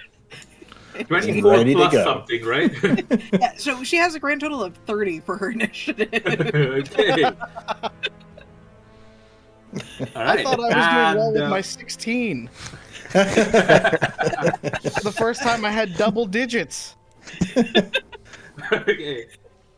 Here is 16, and that's 4. And the undead itself actually rolled a 14. So that's the undead at 14, and then Corin. So the sequence of combat is Taun, Tyr, undead, Corin, Fricks. This time around. All right. So, the undead starts to walk towards you. I do want to check one little thing for a moment. Intangibility.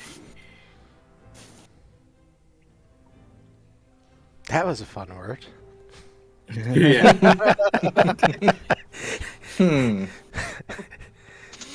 I should be worried, but I think at this point I'm just like, yeah, this is the thing that's going to happen. Yeah. Okay. So, the issue is that as it steps towards you, you thought it was a how do you say, a trick of the light at first, but as it comes close, you realize it's no trick. This undead seems to actually be semi-intangible, right? It is definitely very material, very much real, and very much in front of you and coming to attack. That is undoubtedly the case. However, its outlines are not very firm. They seem to blur as it moves, and even when it stops for a moment, its body seems to move while it stops. So you have some feeling that this battle might be a little harder than you'd like, at least in terms of hitting the thing. Well, that's no good. Okay. Okay, so, Thorn, you're up. Yeah, she just squares her shoulders, squares up, and sighs and swings away. And hey, 7 on the D8, so that's a grand total of 23. that and hits. for deed of arms. Is there a disabling? Hold on. Okay, I know that there's disarming. Is there a disabling? So you can, for example, try to cripple it so that you halve its speed, for example. Okay. Or if you cut off both its legs, it will crawl towards you. Or if you cut Then- off its arms, it can't hit you with a weapon, but it can still bite you, for example. Yeah. In that You case, can I'm going blind to aim it. for... Yeah. Yeah, I'm going to aim for reducing its speed. Okay. That is a 7 on the attack die. Yes.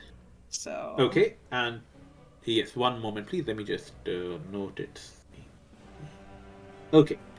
So, the undead, you lunge out towards the undead, and you very cleanly kneecap it. Essentially lopping off both legs at the knees. And now it is still walking towards you. Since it's undead, it doesn't feel much, but it's on stumps, so it looks rather hysterically funny. It's stomping along towards you. Yeah. It didn't really, it isn't really, how shall we say, phased by the sudden lack of legs, or sudden halving of its legs, but it is definitely slowed down. Right? Okay, so that's the first attack. The second attack. Or did I not roll damage for that one? For that first attack? Did you? Oh no, you didn't. You did not roll damage for that. You just rolled the attack. But how much damage did you? Good question. So that's going to be 8 plus 7 is 15 damage. For that Okay, first attack. 15 damage. Unfortunately, due to its intangibility, it only takes half damage. That's still a pretty decent amount of damage. I'm not going to sneeze at that. Okay, fair enough. Next attack. Is a 14 total. Does that hit? That does not hit, unfortunately. Alright. So. And Alright. so it moves on to Tyr. What would you like to do, Tyr? Tyr is gonna cast Banish. Okay. Hang on, what does Banish do exactly? I need to see if it's possible. Banishes a creature from their presence and potentially forces it back to whence it came. Well, Usually until while it you forces a can't... supernatural creature to its native plane. Yeah, so while you can't exactly banish it back to where it came, since it's pretty much always been here, you can banish it to be not here. It's good enough. Appears in a village a few miles away, but hey, not here. That's the village's problem. That is the village's How much- problem. How much did you roll? That is... D24 plus. So that's 18. Total? Okay, what does the Yeah. spell say for banish at 18? usually For there's a description at Banish, each. 18 is for the next 1d6 turns, the target must make a will save to approach within 60 feet of the cleric. If it fails, it can't approach any closer. Nor can it hurl any missile weapons, speak in the cleric's direction, or otherwise take any action against him. Okay. If it gets within 60 feet, it takes 1d8 plus my level damage. Nice. Okay. So, one moment. It will do the will save to see if it avoids taking damage, first and foremost. Oh, one more. Sorry, you have one more attack. So when it comes to its turn, we'll do that. But the next, what will you do for the next attack? At that point, we're just gonna take the. Did my weapon come with me, or no? Is it done by now? Which weapon? Oh, spiritual The weapon? spiritual No. It would. I think it had a specific number of rounds, but we are now like around 20 minutes since your previous combat, so it's long gone. Perfect. Okay, so for the next attack, then we're just gonna hit it with the warhammer, Yep. and that's not gonna hit. It's not. Okay. It's 2 on the die. It's okay. At least it's not a critical failure. Yep, we're doing Okay, great with so- the physical attacks today. So this particular undead is within 60 feet of you, so it will do a will save, which it gets a 20 on, so that's a Oh. success. Wow. Actually, a 22 on, my mistake. So it doesn't take any extra damage. It doesn't realize that it is under the effects of a banish spell. Right? Right. And it still continues to stump towards you, and it actually is closest to Thorn, because Thorn has to step up to attack it. And therefore, it uses its I'm now in fists biting and range. feet to make a flurry of attacks against Thorn. That is a D20 plus 7. It's a natural 1. It fumbles. And this is a very interesting thing about DCC. Even monsters fumble. Unlike Good. a lot of other games. Even monsters are subject to the same rules. Right? So let's like see what fumble it did. Good. Not fumble. Okay. Since this doesn't have any fancy stuff, just a D6. Huh.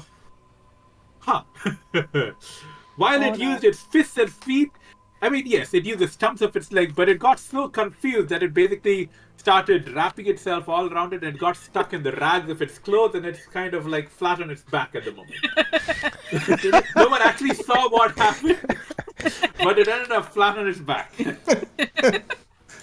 It went to kick with feet that weren't there, just kicked itself up. I've done that before. There was a flurry of limbs.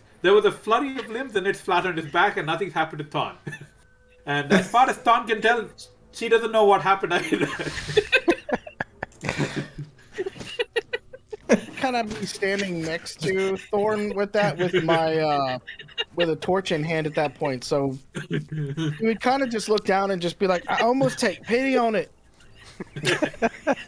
This one I should put it out of its misery. Just kind of reach a hand out. Are you okay? Do you need help? Or it has one more action, so it uses that other action to bring it to rise back onto the stumps of its legs, and its turn is over. Your next up is Corin. What would you like to do? I would like to try to sneak around it if I can. Use the flickering firelight and the shades to get behind it so that I may attack it with You can definitely do that because right now it's Thorn and Tyr right next to it. And it is again flat on its back. It's not exactly looking at you. You can easily. It's just like a DC 5 check if you go back into the shadows. Okay, great. So I'll do that. D24 plus the mod, at least 5. That's all that's needed. Well, that's good. Okay. Let's see. That's a 15. Okay. Great. So I go back into the shadows. Yeah. You melt into the shadows with such silence that no one else notices, let alone the undead. Awesome. And then I'm gonna smack it upside the head with my blackjack. Yeah. Okay. Here we go. This is the D20, I think, because you have one lower die, right? It's a D16. So it's a D20 that you roll. One dice up on the chain. Oh no, mine is a D14 normally. Oh, so, I see. Okay, yeah. Right. So my mistake. Yeah. Okay. No worries. Yeah. So that's a 12. Plus the mod is. That's including the mod. Yeah. Unfortunately, that misses. So I'm gonna use my luck die then. Yeah. Or I'm gonna use a luck point. So use a point of luck. Roll a D8. Yeah. Great. That's 4. That should put you at 16. 16 Yes. is enough to hit. 16 hits. Awesome. And you okay, do so 2d6 damage. Yes. If I remember right. Yes, 2d6 minus 1. Okay. Well, that's all right. 5 total. Okay. 1, 2, 3, 4, 5. All right. You have got it down to about half health. Such as health that undead have. Okay. Next up, that's your 2 actions done, and finally we are up to Fricks. What does Fricks the wizard wish to do? The sorcerer, rather. All right. Let's. I really feel good about this one, and I'm going to use Curse of Moray on it. Looking at all the powers I now have, so let's go ahead and cast that one and see how I do. Do realize that success requires it to be quite high. Yeah. Okay. The nice thing is that I have that D24 now. So that puts me at a 9 on the dice. Gets me a 16 total. So that puts me at it's a success. The target suffers a -4 penalty to all saving throws, AC, and attacks against the caster and his allies for the next 1d6 plus CL rounds. And the target. Minimum of 6 rounds. Yep. Do you want me to roll a d6? Yes, please. All right, so that's going to be 4 plus CL rounds. And the target takes an additional 1d6 damage every time it is struck for damage during the spell's duration. So additional 6 rounds. No. For additional 10 rounds. Yeah, 10 rounds. It's you said it's negative to all rolls or all saves? All saving throws, AC, and attacks against the casters. So Okay. yeah. Against you specifically, yes. And you said a caster and his allies. Oh, okay, yeah, okay. And Nice. the last thing was extra damage? Target takes an additional 1d6 damage each time it is struck for damage during the spell's duration. Now, I'm figuring Okay. struck probably refers What's to the spell's physical. duration? What's the spell's duration? 1 round. Well, that's the casting round, time. okay. Yeah. Yeah. Okay, Okay. it does say duration under that somewhere. It will probably say. Oh, well, the duration varies, and that was probably that 1d6 plus class levels. Yeah, okay. Got it. Ah, yes, Okay. 10 rounds. For 10 rounds. Got it, yeah. 10 rounds. Yep. So, yes. Next up, you have one more attack. I'm feeling good. I'm like, yeah, now suck a fire, and I'm let's go ahead and try again with some hands of flame or whatever it is there. Flaming hands of flame. Hey. No, that's spirit fingers. It's a different. I thought that was the mattress. That's magic fingers. All right, so 13 plus 7 gets me a 20 this time. So the spell produces a blast of fire that burns up to 3 targets within range for 1d6 plus class level points of damage. All targets must be within 10 feet of one another. Can I not choose 3 targets and just have it be the creature? Okay, Yeah, thank up to goodness. 3. That's why I said up to 3. I was. You were thinking I the was same expecting thing, to take right? Damage right there. I was expecting to So- take damage. Basically, you can think of it this way, and that you create a small ball of flame that can expand up to 10 feet in diameter, but you can also contract it down just to 5. Nice. Well, Yeah. lucky me, I rolled a 1. So that is that's 6 7 points of damage, damage. Yeah, right? 7 damage. There we go. Yeah. 1, 2, 3, 1, 2, 3, 4, 5, 6. That is the undead isn't really having a good unlife day, if you will. And I have to ask. I have to. Does my previous spell, the extra d6 of damage, does it go off with that? Yes, it does. All right. So this time I roll a 1. Okay. That if that was the same die, you need to put that one in dice jail. Naughty dice. Trading Yeah. you out for Shadowrun Yeah. dice. Oh no. All right. Okay. So that's 2 attacks from Fricks going back to Thorn.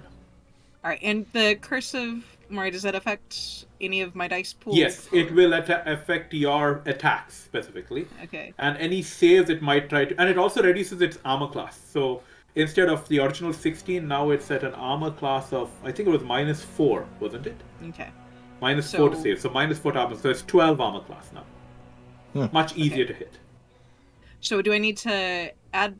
Do I go up a die or? No, 'cause you're I- still a D24. You're still a D24. It's just that its armor class is dropped, so you don't have to Okay. roll as high to hit it. Okay, well then, fire 1 is a 14 total with a 6 on the. Yeah. What is attack your die. deed of arms that you wish to do, if you wish to do one? You know, I'm gonna try to turtle it again. It's already turned. You can perhaps try to flip it. Oh yeah, it is not. Yeah, go ahead. Okay. Yeah, Fair yeah, enough. she's gonna. You're going to try to turtle knock it again. over. Yes. Yeah, so that was. Yeah, she's gonna just flip it prone under the trips Okay. and throws. What's the attack damage that you're doing? The attack damage is going to be 6 plus 11 for 17 total. On that first one, do I still get that extra d6? Yes, you do get the extra d6. So that's 17 currently. Hold on. For an additional 2, so that's 19 total damage before any reductions or modifiers. Yeah. So you hit it for a full 19 damage, with the goal of knocking it off balance. Unfortunately, there is no living or unliving to knock off balance, because with 19 damage, it basically gives up the ghost, if you will, and just collapses as if its strings had been cut. Yeah, so she just essentially just pins this thing to the floor like a butterfly. Yeah, I guess that pretty works. much. It's done. And so that is the end of this relatively not so hard as it might have been undead, luckily for most. But this time it takes somewhat longer for the portal to appear. You have about 30 minutes of downtime before the portal appears.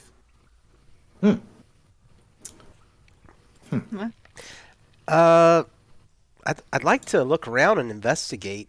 We haven't really done that since that first cavern. Yes. Yeah. Before we continue, I think Dom Zook mentioned that he donated $15 as well. Well, thank you, Right? Dom. I don't think that You're was it. So welcome. what would you like to do with that? I would like to max a stat for the next encounter for Corin. Okay. Nice. Okay, which stat is that?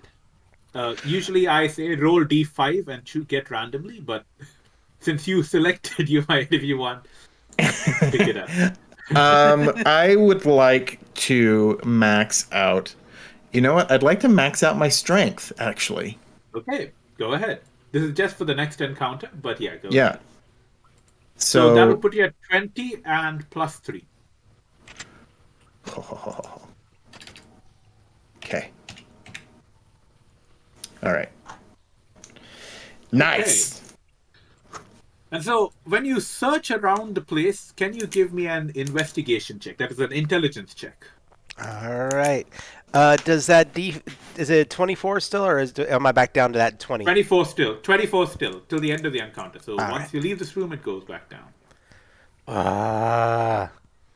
I'm not gonna lie. I rolled a 1. Oh no! You notice absolutely nothing about anything. Pretty much. Right? You're like, let's have a look around, and all you see is darkness, which is because the room is dark. Not really all that much to observe. It's my third 1 in a row. Oh no! Oh no! Oh man. Okay. Anyone else want to do something? Tyr will look around with the torch in his hand. Okay. Nah. And that's a 24. A 20? Oh, 24? Well, plus intelligence, which is 25. I actually have a point in intelligence. So you rolled a nat 24. You Yes. actually find, slightly buried under the ground, you find something, find an area that's been slightly disturbed, and digging it up, you find a magic weapon. Which magic weapon? Give me a moment to decide. Where's my dice? There it is. Okay, you found the 10th magic weapon that I have, which is a two-handed sword, which is +1 to all rolls associated with it. It is a chaotic sword. It has an element chaotic. It is intelligent, but it is unable to communicate in any way, unfortunately. Still, this two-handed sword is 1d10 damage. In this case, it'll be 1d10 plus 1 damage. Does Kadic stuff allow the use of two-handed swords? I do not recall. Does your deity, your patron god, allow it? He's just gonna hand it to Thorn. Oops. Okay. All right. She looks like she's much better at two-handed swords. She is. Yes. It's not her lucky Okay. sword, but it's the same roll essentially would be for her. Yes, effectively. But also bonus to damage there as well. +1 Yeah. to damage as well. Okay. So that is So, 1d10. about after about 30 minutes, the portal opens once more, and you are drawn to it. Stepping through, you find yourself in a vast cavern. How vast, you're not really able to tell. What you do know, hang on a minute, let me see which monster you've come up this time. Giant. Ooh. Hang on, 1 minute, sorry, made a mistake. Looking. Huh? What have I done? Okay, sorry about that. Just give me a minute. Oh, no problem. Well, while you're doing that, Yes, speaking there of we are. which, out there to wonderful land of chat and Twitch, by the way, did you know that the IGDN also has their own Twitch channel? If you go there, that is where every year they hold their Indie Groundbreaker awards are held there, and then occasionally, every season, they also do a series of panels on game development. And so this is a great opportunity for you to go and watch and learn and gain some information from people who are in the industry. So, tossing that out there. Nice. Appreciate it. Okay. And it is a vast room. Again, not very brightly lit, but not very dim either. It's just enough to see to a distance of approximately 60 or 70 feet clearly. Beyond that, you can see shadows. And one of those shadows is suspiciously large and suspiciously moving towards you. Although it should be said, suspicious in the sense you don't like the fact that it's moving towards you, not that it's moving towards you in any stealthy fashion. Oh boy. Here we go again. This time. Okay. You see Quinn doing this Roll like, for initiative. Roll for initiative, and once you do, I'll introduce the monster to you. Again, you're back down to normal. This is D20. But Karin, your strength is maxed out in this case. Right. The monster got a total of 8. Okay, I'm still going for the monster at a 13. Okay, you're 13. I got 10. Oh, Another 10. And Tia? Do you add agility to your initiative or no? No, in your initiative, in that little box on Mhm. next to there's initiative written there. That's your initiative, and if your agility is added, it should be there or automatically. Well, because mine changed when we did this, so I didn't know if I needed to pull that over or not. So Your agility, your initiative, I don't recall. I don't think agility factors into your initiative at higher Perfect. levels, generally speaking. no worries. Okay, I got a 16 then. Okay, so in that case, Tia goes first, right? Then who got the 10s? That's Fricks and Karin got 10s. No, is that right? Yeah, yeah. Yeah. Did Ton get a 30? 13. Yeah, Tia One got a for you. 14, right? 16. 16, okay. Tia is a 16, Ton is a 14, and then who wants to go first between Fricks and Karin? I'll let you go first. I mean, I kind of like being on the backup to get an idea of what maybe I can do. So, And the monster that's coming towards you goes last. And as it becomes closer, you notice something rather odd about it. And that is, it's no ordinary monster. It's a little too tall for that. The closer it gets, the taller it appears. And then you have a very clear look at it once it comes within about 60 feet of you, which is a little too close, given that it is approximately 150 feet tall. oh, this is a mistake. It is dinosaur shaped, with a very powdery skin, right? And most worryingly of all, it has 9 limbs. not exactly the most comforting thought, if you will. It has what limbs? I'm sorry. 19 9 limbs? limbs. Oh, 9. Nine. I thought you said 19. I was like, we're fighting a Tyrannosaurus centipede. You see Thorn with her new two-hander, and you just see the fingers do some like finger tapping on the hilt, going like, what? There's a brief moment of confusion Okay. as she's And it looking comes. up. As by the time it's within 60 feet and you can see it clearly, you realize it's running at you at full speed. You have. It is time to start taking action, if you will. So tell me Right. more about this fire spell that we picked up in that scroll. Okay, fire spell. I think it was. That I think it was was righteous fire. Righteous Fire. Yes, Righteous Fire is a cleric spell. At level 5, it requires you to succeed. 1 minute. Blessing object, blessing self. Food of the god, protection from evil, resist. Word of command, vanish. Neutralize poison. I wish I'd put this in alphabetical order. But yeah. Righteous Fire. You're here somewhere. No, it should be here. Righteous Fire. The cleric invokes a conflagration of divine fire to burn his foes. You have to get at least 20 on the roll to succeed. Right? And the higher you get, the minimum is you will do a 1d6 plus 2 points of damage per caster level.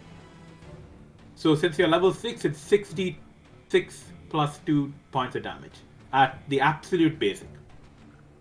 That scales all the way up to calling a literal volcano forth from the ground. Come Right? on, To volcano. to completely destroy all creatures within a mile of the volcano. Unfortunately, this will probably include yourselves. You know what? You know, We're going you out. gotta We make might as some. well go out flaming. It takes up this thing. Okay, so Tyr, you're up first. Okay, we're gonna cast that.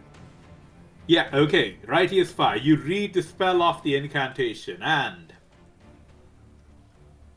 This is good. We got a 24. 24 total. Okay.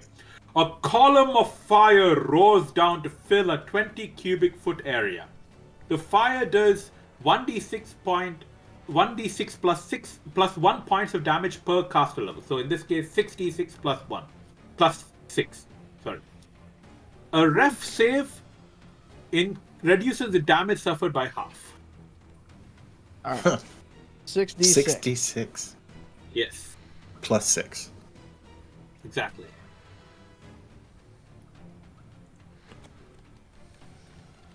Uh, 26 points of damage. Whew. You said it was a 24, right, for your spell? Correct. The dinosaur fails the reflex check and takes a full 24 points of damage out of that. Say 24. 26. 26 okay, points. minus. Yes. So the Still dinosaur has 1 moment, please. Is 1, 2, 3, 4, 5, 6, 7, 8, 9, 10, 11, 12, 13, 14, 15, 16, 17, 18, 19, 20, 21, 22, 23, 24, 25, 26 points of damage. Yeah. Okay. That's great. Okay. So that is one attack. You have one more attack. This incantation has now disappeared onto the winds of magic. We're just going to kind of reach out and touch Friction's shoulder and cast Blessing for Ally. Ooh. For Yeah, that go second. ahead. Nice. Let's see, because it's a D14 for the second one, so that's 13 on the die plus 7. 13 plus 20 total. So, you get a +2 bonus to all attack rolls, damage rolls, saving throws, skill checks, and spell checks for 1 turn. Hey, All one right. turn is again 10 minutes. So for the whole combat, you'll get it. All right. So, and what Essentially. what all was that? The bonus of? +2 Pretty much basically to everything. Yeah. +2 to Okay. everything. Yeah. Okay, so Fricks, it's your turn. Oh, no, I thought No, it was. sorry. Thorn. Sorry, no, it's not Fricks. It's Thorn. Thorn, your turn. My mistake. Yeah. So, all right. It's gonna say longsword on the dice roller, but that's just because it's the same roll for the new two-hander. Yeah. She's gonna look up at this thing and just stab it in the toe. Not the only Yeah, thing run up she to can the hit. turn. That's a Okay, 14. that hits. That hits. Fortunately, it does Yeah. not activate any of my Nope, arms. does not. And that is a D10. That is a grand total of 11 points of damage on that first hit. 6, 7, 8, 9, 10. No. Yes, 11. Okay, second attack. And second stab is a 15 to hit. Yep, Which that will hits. be, And you have that- your Indeed. mighty deed of arms. Yeah, she's gonna try to cripple this thing in some way, shape, or form. Because tripping it might actually be a bad idea. She just wants to stop this thing from charging her friends. So, I don't, yeah. So that is Okay, going to be... you've told me, since it is like 150 feet, 50 feet tall, and you're probably like 6 feet tall, you're not going to stop it, but you can redirect it. Yeah, okay, redirect Yeah. it from, like, it's just pivot. From away charging at you to like passing you. Yeah, that's fair enough. I can do that. Yeah. That's possible. But And what's the the damage you do? You did 2 damage? I did, 6 damage. hold on, I have to do the math. It's 7 plus 3, 12 points of damage on that one. Because 7 from Okay, the attack 1 minute. die, plus the 3, plus the 2. So, 9, 10, 11, 12 points of damage. Okay. Alright. So you attack it and you do wound it a little bit. Enough to change its trajectory from kind of trampling you to running to slightly to one angle. So just brushing to, let us say, just slightly to the right of your group. So you're alright. You won't get smashed, like you won't get trampled to pieces as it runs over you. But it's still going to go a little too close for comfort. yeah. Right? Okay, getting Okay. close enough to stab that thing was too close for comfort, to be fair. It's just like, oh boy. Alright. That's 2 attacks. Next up is Corin. What would you like to do, Corin? I would like to see if I can like slice its Achilles tendon or something to try to, stop it. Which Achilles And it's- tendon out of the 9 legs? Ooh. 9 Wow. Yeah. Let's just go with number 1. Make Okay, it fair easy. enough. Alright. All right. Let's see. Oh, that's terrible. That's a with everything. That's a 10. That will That's not not gonna hit hit. at all, unfortunately. Yeah. Okay.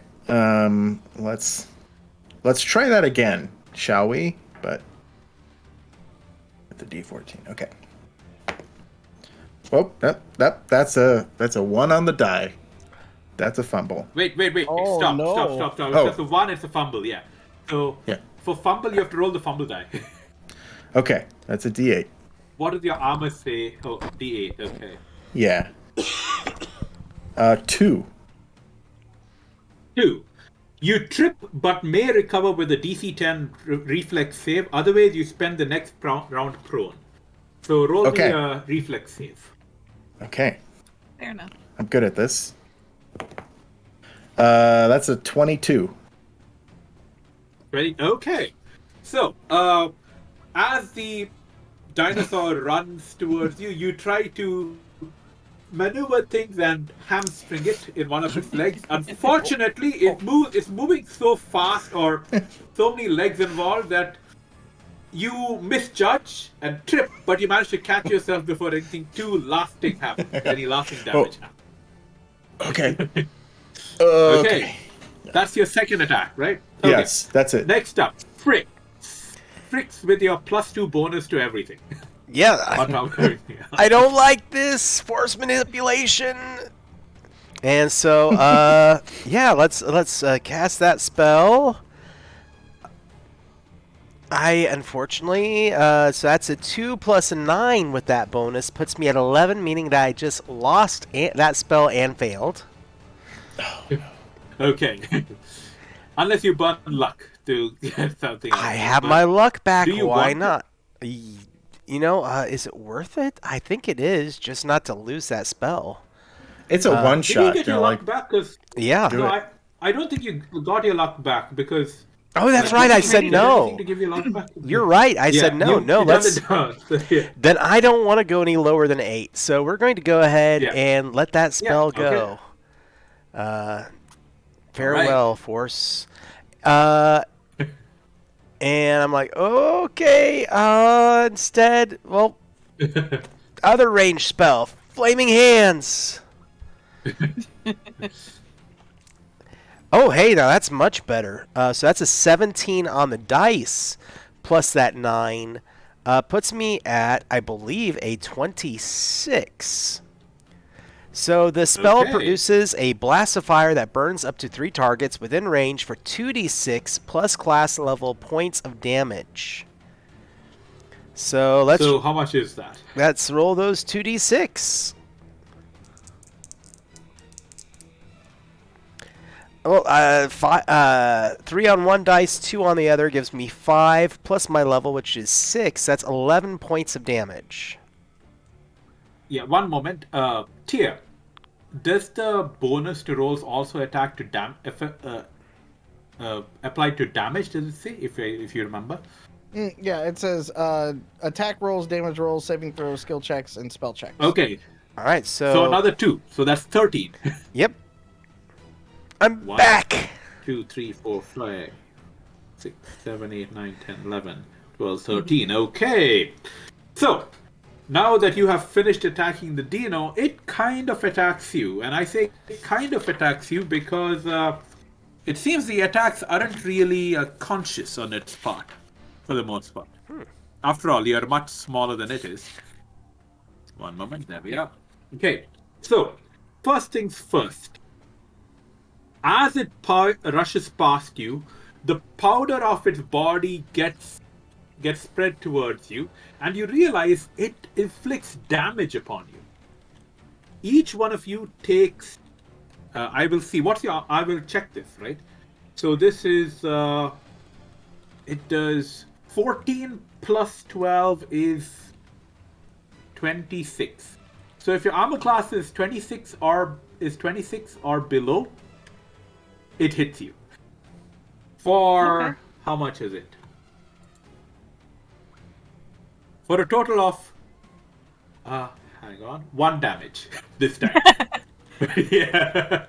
Okay. I rolled a nat 1 on the damage. So everyone takes 1 damage of its deadly exfoliation. That's the first attack. Okay. Yeah. It also shoots a magic beam attack from its head. So it's a 9 plus 10, 19. Everyone's below 19 and below, right, in terms of armor class? Mm-hmm. And that does, again, another 1 damage. What am I rolling ones for? But you're getting really lucky. I'm feeling okay. I forgot to heal up last time. Yeah.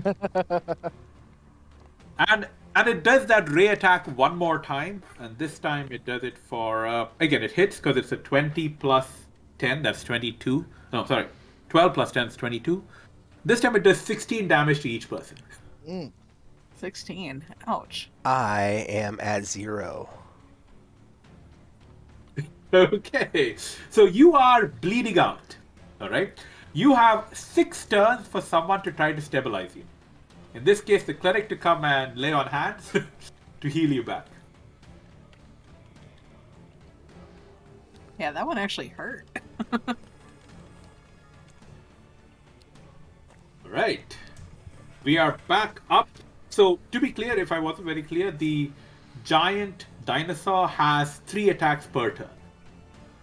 And each attack is a d20. Yeah, that's All right. So, and in doing so, it basically runs past you and it starts to loop around again. But yeah, going to target you again. And now it's your turn to go. Thorn's annoyed. First tier, what would you like? What would you like to do, Tia? Well, let's try to get Fricks up. Okay. So I can I do lay on hands on myself? Yes, you can. You can. You can. All right. First things first. Heal the healer. Okay. At 17 plus 8 is 25. So we're gonna get some amount of. We're gonna get And the 5 dice your back. same alignment essentially. Yep. And then my hit dice. 5d8. Yeah. 5d8. All right. So I will do the math for that behind the scenes. Let's roll though for to see if we can lay on hands on our wizard friend here though.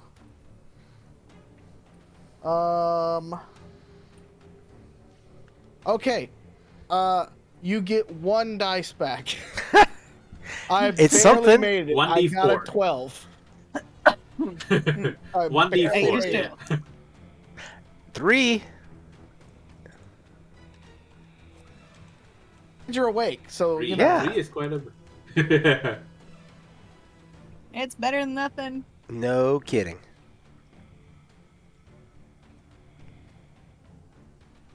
Okay. So Alright. that's Tia's turn fully done. Yes. Do you want to move a little bit, given what has been happening recently? He's gonna take a few steps over to the left and kind of get away from the group and see if we can't. Yeah, you're gonna spread. Yeah, we're gonna Yeah. try to spread out just a little bit. All right. Yeah. Well, Okay. Thorn is going to do that Brendan Fraser scream while holding the sword at the thing facing her. Okay. If she makes her hit attack die roll, it's going to be a rallying cry in mechanics. Okay. That's a D freaking 20, and I. Oh yeah. Oh yeah. Okay. D20. So first things first. 2 things, right? D20 means you get to roll on the critical table first. Yep. and But that you is- also got a 3 on your deed die, which means you get your mighty deed of arms as well. Yeah, which for rallying cry doesn't really affect the party as much. It's just if they need to make a morale check, they get a second one technically at Yeah. the 3 Okay. level. Fair enough. That's So Yeah. a 4 or better would have been preferable. So Okay. D30 on the critical. That's a 30. I've okay. seen What is the I've- critical? What? Well, read it out. Read it out. That is amazing. A 28 and above on crit table V is this thing is decapitated with a single stroke of this shiny magical 2-handed sword. I'm not sure how I do this, but she just leaps in the air and goes down. I am Death Incarnate. I can continue to make attacks against any foes within 10 feet of me until I miss an attack. If this is the only There are no dinosaur, foes. No. Now you've decapitated the dinosaur. There are nothing else left. it's yeah, so you just see Thorn like 5'9", Xena style, just leap into the air like a freaking dragoon out of Final Fantasy XIV, and there goes the head. Okay, one moment, please. You lop off its head, and it doesn't even get to give a death cry, right? What happens is it just dice. Like it's running towards you. You lop off its head. The head falls off. It keeps running until it just stops, like plows into the ground. And once it does, its skin turns a deep red color on death, and all the exfoliation kind of stops because rather than a passive effect, it's an active effect of the fact that it's alive.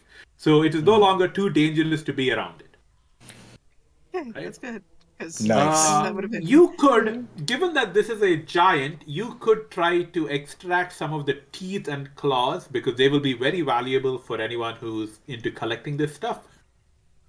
Yeah, I'll give it a You shot. could also try to take some of this. You could also try to skin it, although you'd need a pretty large knife for the purpose, and you couldn't take all the skin with you. But yeah, You know what?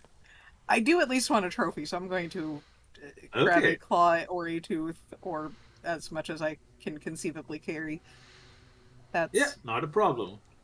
you just So you take a while to pull out some of the teeth, some of the claws as trophies, and you find that they are pretty sturdy material. After all, a 150-foot tall creature, 150-foot long creature does need to be pretty strong, pretty sturdy in order to survive.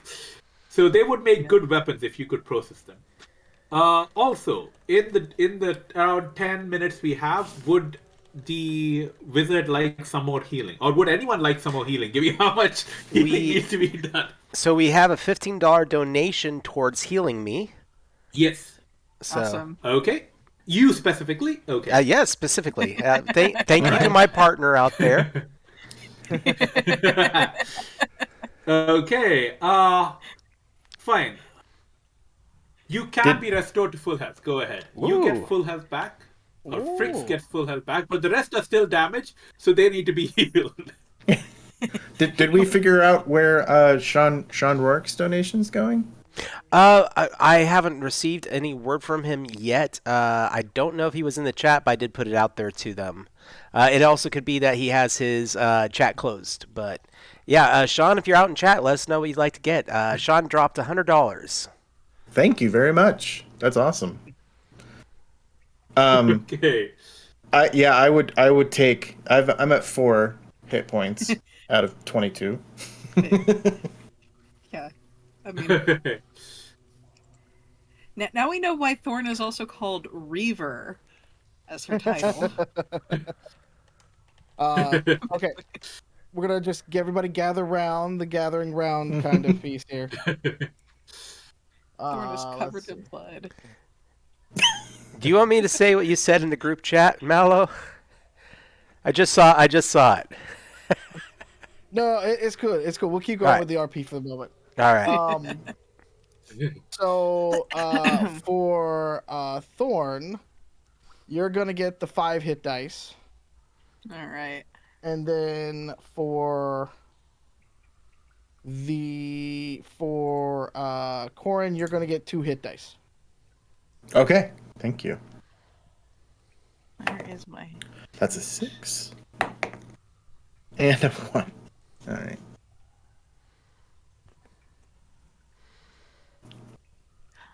Oh, I'm not finding my hit die on my sheet. Hold on. Hit dice as a warrior is 12. A hit dice is a 12, D12 Okay, thank you. for warriors. I'm at half. That's great. Thank you.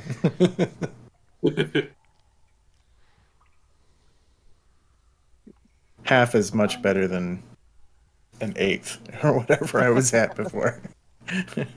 Oh, I'm back up to full on the 5 hit die. And my strength Okay. goes back down to normal. Yes. Okay. Okay, Done. so we did 1 minute. We did ruse 15 for John. Okay.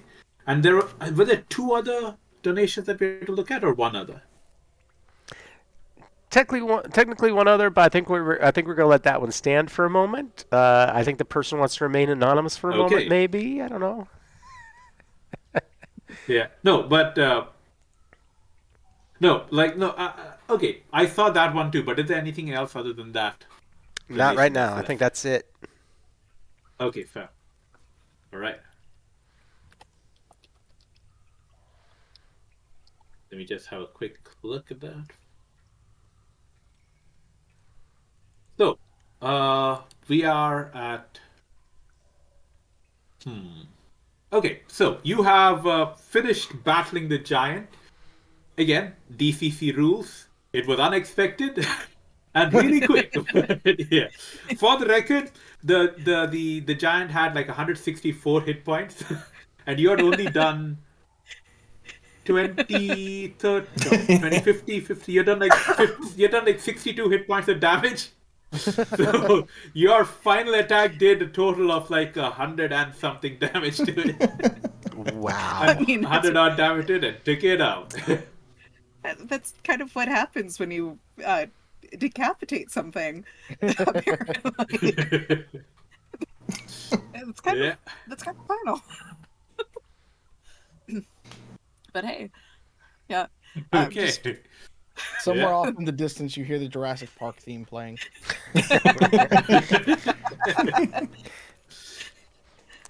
And not just any part of the team, but the crescendo when one dinosaur destroyed the other. you also like Okay. as everything So, calms down, you hear When "I'm you're gonna cutting back apart. Sorry. Oh, just making the joke that like she is now like just covered in blood. Her own, the dinosaurs, maybe a couple of the Yeah. others. She wants a bath after she gets her trophies. Okay.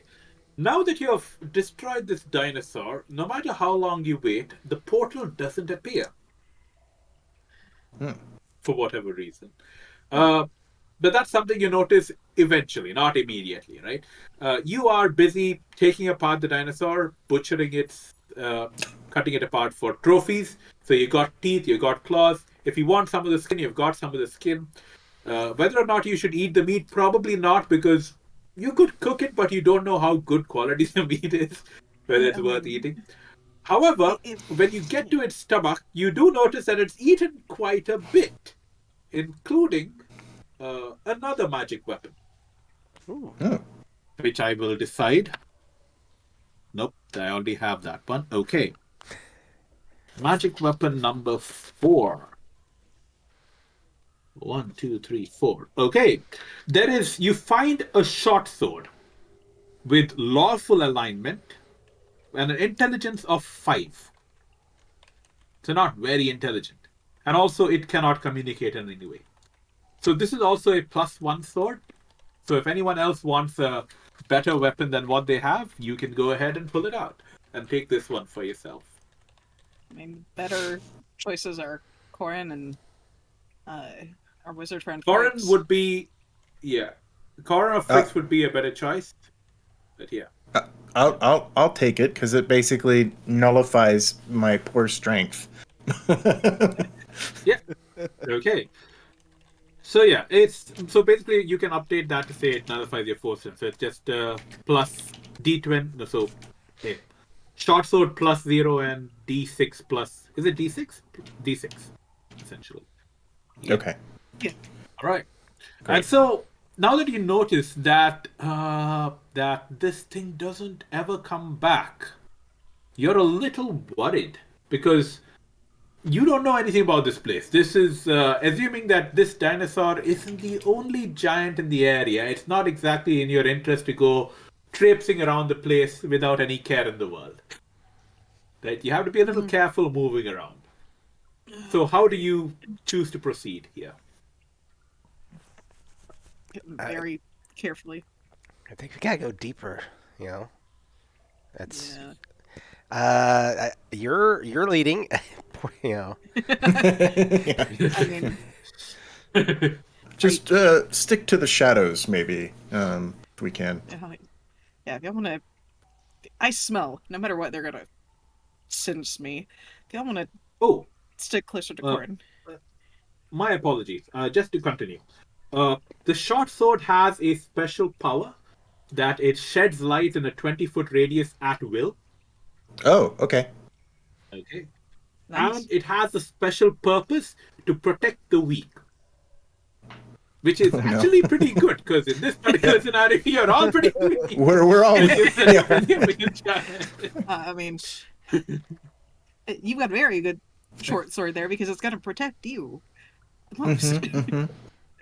Yeah, you win. Yes, I'm very weak. Weak-willed, weak in strength. Yeah. It's fair. Weekend at Bernie's. All right. Tie some strings to me. And... Okay. All right. Yeah, that's Let's. Never know. I was So, gonna say, as can you- we like yeah. split out just a little bit, just kind of, almost like an arrow or so, try to go through the room, because he's got light, I've got light, I've got 2 more torches I can hand out if we need them. yeah. I've got 5 torches on me.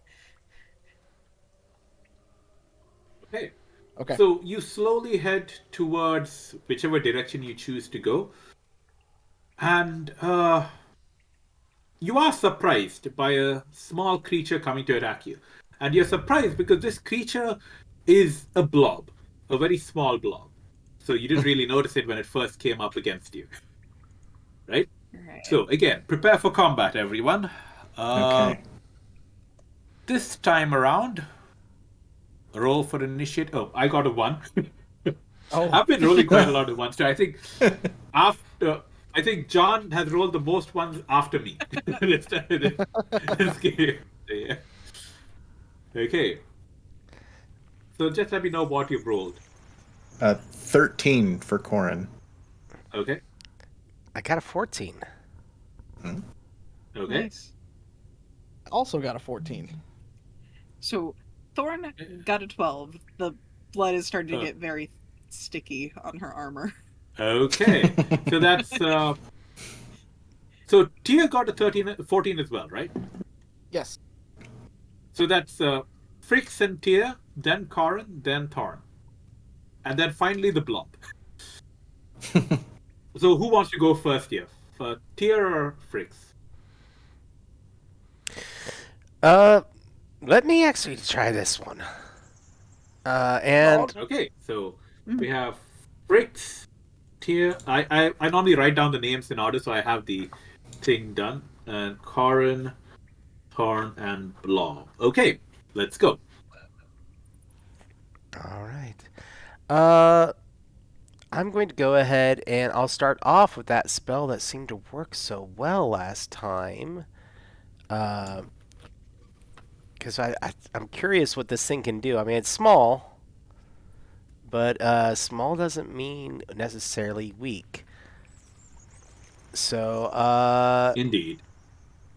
let's go ahead and where did it go? I'm going to do that. The one that, like, what was it called? Not The great- last one, I think it was. Mallo's. Something started with M. Oh, yes. Right? Was that the one? Not warp and weft. Curse of Moray. Yes. Yeah, Katsumare, yes. So now That's a curse of Moray. We were all thinking it. that was a 12 grand total. So failure, but spell not lost. Okay, good. And I'm like, well, that didn't work. Let's try out, second verse, same as the first. Can I cast the same spell again in a row? Yes. As long as it's not lost, you can cast it as many times as you want. All right, That's the basic rule in DCC. Awesome. So this time, that's much better. So that's going to be a 15 total, which is essentially the same thing. -2 penalties to all saving throws, AC, and attacks against the caster and his allies for... Where's my D4 go? There it is. For 8 rounds. And it also does the extra D6 damage every time it's struck.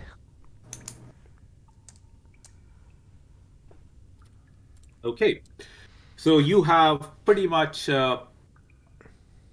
negated any special abilities that the blob might have had with everything. For all that it is, it definitely seems to be very, very interested in getting you, all of you. Like it seems to be very, very. How does one say? Focused on attacking you, right? So after Fritz is Tia, what would you like to do? I think he's just going to, at the moment, he's just going to take out a warhammer and just start wailing on it for the moment. Hey, go ahead. No, he's not. No, on second thought. He's gonna try. He's gonna try, yeah. But yeah, that first one was a no-go. We'll try it on the second one with the D14.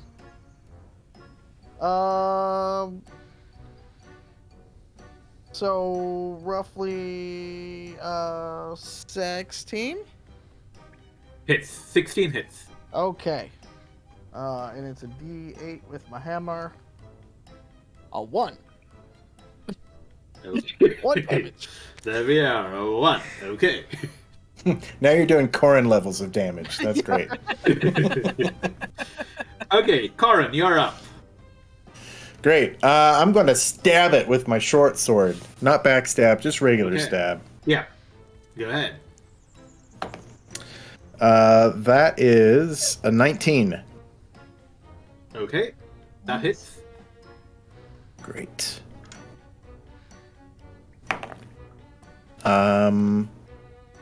That is a 5. Okay. 5 damage. Right. Next And up. can I make You another again. attack? Yeah. Yeah. Two dice is two attacks. Great. Ooh, that's not as good. That's an 11. Okay. That doesn't hit. Okay. Yeah. And finally, for our brave warriors, Thorn. Alright. Alright. I'm gonna poke this thing with her sword. Alright. Just poke. Okay. Dirty 20 to That hit. hits. That hits. Yeah, Um, that definitely hits. She's not doing a mighty deed just yet. Okay, that's so, fair enough. Not a problem. like, she might be underestimating this thing a little bit, but until she knows she's not going to split it in half and make her troubles worse, she's also going to hold back a little bit. Okay. A grand total of 9 damage. Okay. 1, 2, 3, 4, 5. Okay. The blob is ready to attack you. Do I it not get my second attack? Oh, you do have another attack. My mistake. Yes. Go ahead. My mistake. Which probably does not hit at a 13. 13 does hit, actually. A 13 does hit? Okay. 13 I'm not just gonna- hits. I'm not going to question that. For a grand total of 15 points of damage on this one. I rolled a 1 on my first damage Yeah, roll. so yeah. You basically slice the blob into, well, puree, if you will. And it just collapses and it leaves a little gem in the middle of its melted body. You know, I'll grab it. get I'll let the thief grab it. The thief is probably wearing Okay. gloves. He knows You better. grab it, and into your mind floods the knowledge of the spell Nightill's porcupine coat. So technically, this is an incantation. Okay. It's a And what- wizard spell. Okay. Nightill's porcupine coat. I will let you know what it does in just a moment. Then find it because again. No, wrong one. Nightill's is a wizard spell. Nightill's porcupine coat. This spell cloaks the caster in a bristling layer of sharp quills. The quills act as armor, increases unarmed melee damage, and with more potent results can be used as a ranged weapon. Ooh. That's cool. Okay. So yeah. Okay.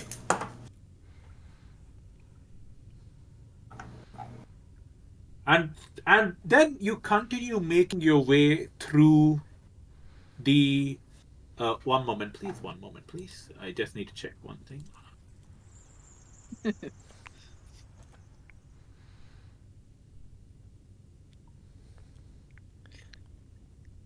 Well, while you're checking really quick, by the way, did you also know that one of the members of our cast here has a Twitch channel as well? Mr. Mallo here has the channel, the Identico channel, where they play their own game system, which is a cyberpunk universe. So after stream, please go check it out. Check out their game. Thank you. Thank you. Mm-hmm.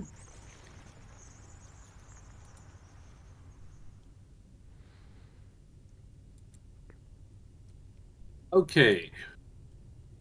We have one last redeem to take care of, and I have plans for it if you're ready to use it. Yeah. Okay. Fair enough. So basically, I will use it at the very end of the session.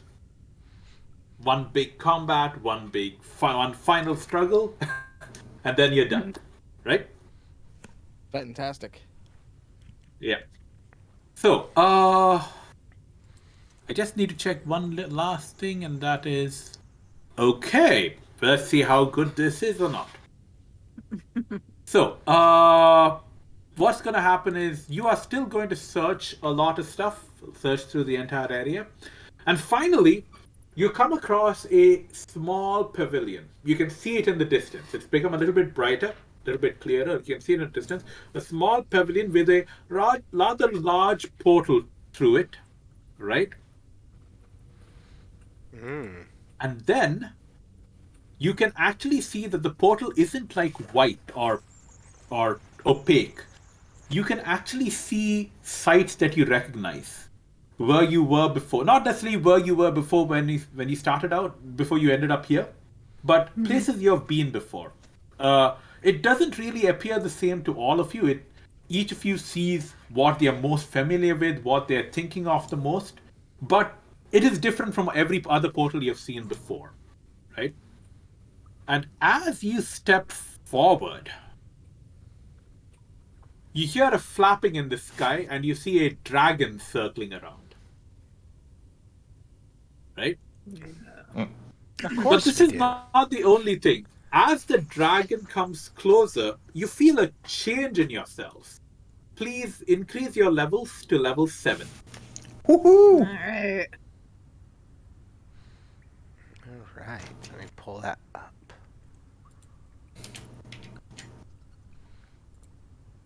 Does that also mean that our hit points are now that total? Like, did I heal up, or am I still at this? You don't heal up, unfortunately. Oh, You okay, have okay. to how many hit points had you lost? I had lost 11, so I was at 11 hit points. You were at 11. So, Yeah. how many other points you had lost? That many points you've lost from level 7 character. Oh, okay, Because okay. so the extra health you got when you leveled up to 7 is added to your health, essentially. Gotcha. Does that Okay. make sense? Perfect. Yep. So now I'm at 16. Okay. Okay. And a very large dragon. I say a very large dragon, but it's not really very large. It has a very large presence, right? But it is a very... physically, it's actually really small. A fairy dragon, right? And then it comes and lands not in front of you, but in front of the portal. And you know that if you can get past it, whether you defeat it or not, but if you can get past it, you will survive. You will, you will survive is the wrong term. You will get home, wherever home is. Get Okay. what's coming to you. Right?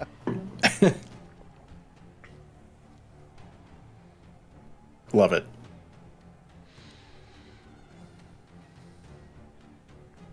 Okay. The dragon actually is, how does one say, not, how does one say, unaware of your approach. After all, it is a very powerful dragon, right? And so what it does is that it looks directly at you, and you see its mouth move a little bit, and suddenly you are in the brightest sunlight, of the bright sunlight of the highest noon. Around you, in a radius of approximately 30 feet, you can see everything with stark clarity. Unfortunately, the dragon is about 50 feet or so away. So there is enough light to see the dragon clear as well, but in your area, there is nowhere to hide if it chooses to attack you. Right? Roll for initiative. Yay! Ooh.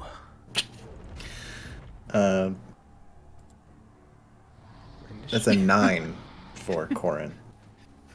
Oh no. Okay.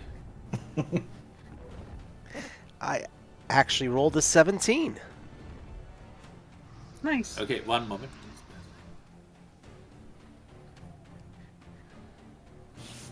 Okay, the dragon has an initiative of plus 25.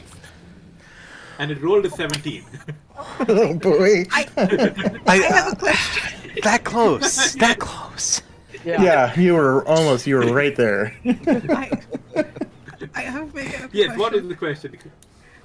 Can I burn a luck point to reroll my initiative? Absolutely fair if No, not. you can't. Luck is not to reroll. Luck is not to reroll. Luck is to boost, essentially. Okay. Yeah, To yeah, boost. no, I kind of figured. Like, oh man. So Thorn has an 8. By So the dragon way. goes first. Yeah. Okay. Thorn has 8. Okay. Who's the next highest after the dragon? Was that John? You I got guess so. 17? I was 17. Anybody higher? All right. Okay. After that. I got a 12. Okay. And Corin? 9. Okay. And Thorn. So I will restate what I said before. As long as you can get to the portal, you get home. Okay. Oh yeah. Classic DCC at that point then. Exactly. Yeah, in DCC you can always run away. Yes, exactly. Right. Okay. You can always run away, but do you survive long enough to run away? It's a big question. Right, yeah, that's especially when we're all at the bottom of the order, basically. All right. Okay.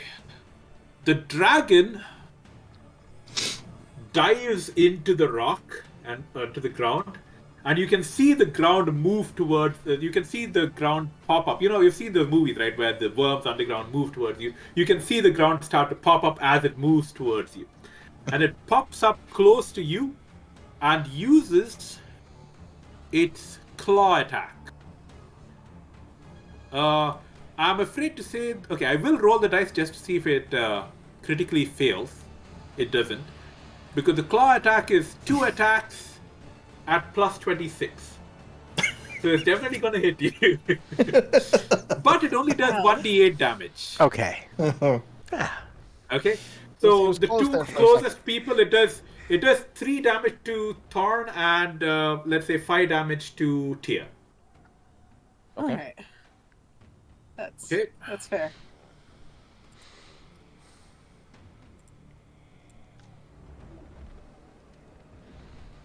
So what's the call, friends? You gonna fight this thing? And you already, like, Corin's already booked it as far as he can towards the... You know what? Thorn's chaotic, but she's the kind Yeah. of chaotic that would kind of just So, yeah. shake her head. She's gonna give y'all a chance. The dragon also has a couple of spell attacks and a couple of martial powers one of which you just saw, right? The burrowing movement is one of its powers, right? Wow. And so, but the dragon's turn is more or less over because it only has one attack that it can do. And so, who's next? Who's next? Next is Fricks. What do you want to do, Fricks? I'm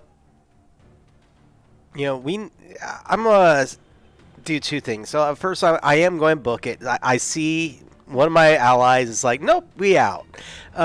So I am going to go ahead and first I'm going to cast Dispel Magic, trying to knock out this effect around us, this lighting effect. So we'll go with that first, and then I'm going to be booking it.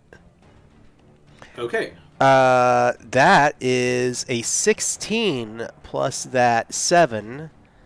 Actually, am I at a 7 now, or am I even higher? Let's go look really quick. Sorry, friends. Oh, I'm at a 9. So, 24 grand total on a Dispel. Okay, what does the Dispel say? Now, if it is hot, Dispel changes in strength. And the duration it takes to cast it. Can I go for a lower effect if it's too high? What? Can you read out what it says? Yeah. So at 9 plus the 16 was 24. Casting time 3 rounds. Caster potentially cancels certain spell effects within 20 feet. This includes friendly spell effects. All spell effects of non-permanent nature are affected, as well as selected magic items. Potions and magic scrolls within range are permanently neutralized. Magic staffs and weapons within the area are all lose their magic effect and temporarily neutralizes them for 1d10 rounds, plus the spell check used to create them is less than the dispel magic check. And you can choose a lower one, but yeah, that does seem rather extreme. Yeah, I would rather just go for the one that takes me 1 round to cast, and it does. Okay, fair enough. Yeah, it does a single spell within the 20-foot radius. So I want to target that lighting spell. Okay. The thing is, this lighting spell is a unique part of the dragon. It is magic, and so you can't fully dispel it. What happens is around you as a caster, the spell has no effect. But outside of you, outside of the 20-foot radius, so there's a 30-foot radius where it's brightly lit, and within that there's a 20-foot radius where the spell doesn't have an effect. He cannot. Yeah. So he has no clue that where I am because I'm in the shadow within this lighted area. Definitely can't see that. No. And then I book it. So now you see a moving shadow. What's your movement? What's your movement? All right, movement. 30 feet? Looking. It's on the sheet under your next to your alignment or something. Yeah. All right. Oh, I'm terrible. 30 feet. Or 30. 30 feet. So the portal is approximately 100 feet away. So as long as you can do 2 dashes or 4 individual movements, you should be able to get there if you're lucky. Right? Yep. Okay. Next up is Tia. What do you want to do? I'm going back and forth on this particular one, what we should do. So one moment, please, before you continue. Yeah. Before you continue, just one thing. You can give up an action to move. That is an option too. Got it. Okay. The dragon is still... Is it underground, or is it just sitting on top of the ground now, or... No. Now it's kind of... It popped out of the ground and it's flying kind of in front of you after having attacked you. Okay. So Tyr's gonna cast darkness on the... Okay. And then we're gonna run. Okay.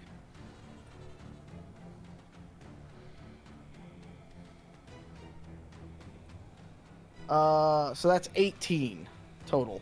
Okay. Total 18. Yep. Your darkness is fighting against the light of the dragon. What does the darkness effect say The at 18? The cleric extinguishes the light of the sun, demonstrating a great power of his deity. From a distance, the darkness appears to be a space in the deepest night. No light will penetrate it, and creatures within are blinded. Given that it is a cleric power, I'll allow it. So you have a what's the spear radius again? It's within 20-foot radius, within 100 feet of me. Okay, 20-foot radius. You're going to center it on yourself. I hope. But wherever you center it, or you could center it on the dragon. But Actually, the dragon, it won't move with the dragon. Right, it won't move with the dragon for a minute, but at least it buys us some time. Yes. That said, I do want to point out that it is absolute black. Even none of your allies or yourself will be able to see anything either. This is a work both ways kind of thing. So be sure you know which direction you're running before you start running. Well, that's why I was putting on the dragon, because we know where the dragon is, and then the dragon can't see us, so then I'm going to leave. I'm going to run. Okay, yeah, go ahead. So you did that. There's a 20-foot spear of darkness that kind of overlaps with the 20-foot spear of nullification of light, and then over that is the 30-foot spear of light. But you are going to run. Yep. You have succeeded, and you are going to run. 25 feet, right? I think it is. 25 for that, and then I'll use my second action to run the other dash. Okay, so 50 feet. I do want to ask, John, did you cast 2 spells or 1 spell? Because I think you cast only 1 spell. No, I did. I cast 1 spell and I ran. Did the run not? But you have another action die. You have another action die because it's 2 actions. Can I trade an action die for that run? Yes. Then that's what I'm doing. For another run. Yeah. Yeah. So you have done 60 feet. Tia's done 50 feet. What about now? The next up is Corin. Yeah. I want to activate that porcupine coat. Okay. That spell. So Nightill's porcupine coat. It's a level 2 spell, so you have to roll 14 or higher in order to get it. 14 or higher. Okay. I'm going to use my luck. That's a 4. Before we continue, on your character sheet, what is the dice for your spell rolls? So there's a dice that says what dice you roll for reading spells. It's the very last. Yeah, D20. Okay, then that's fine. The D20. Yeah. So you got. Yeah. So you're burning a 4. luck. All right. Okay. So I got a 4. Okay, so I'm going to burn luck. So I'm going to roll my D10. You can burn multiple points of luck for the record, so you can do it one at a time. Okay, yeah. Let's see. Okay, so that's another 5. So that brings me up to 9. So I'll burn another luck. Mm-hmm. That's a 12. 12 I'll burn to another. 17 is 12 to 17 is failure, but spell is not lost. So you have to get a minimum of 18 to get an effect. Gotcha. I'll just leave it at that, and then I'm just going to use my other action to continue running. So that's 60 feet. Okay, so you're also 60 feet. Yeah, so you're 40 feet away from the portal. And finally, we have Thorn.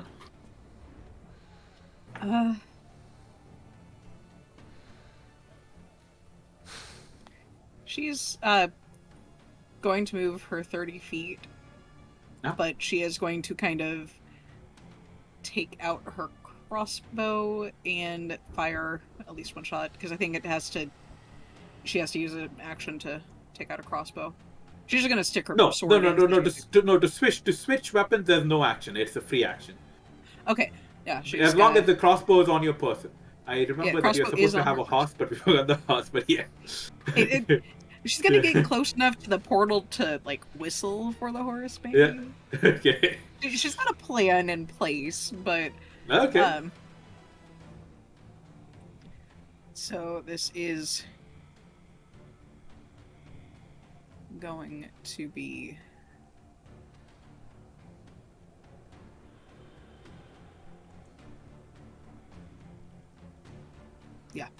can use that. So that roll is a 5, by the way, on her attack die type, because it's a D10 plus 1.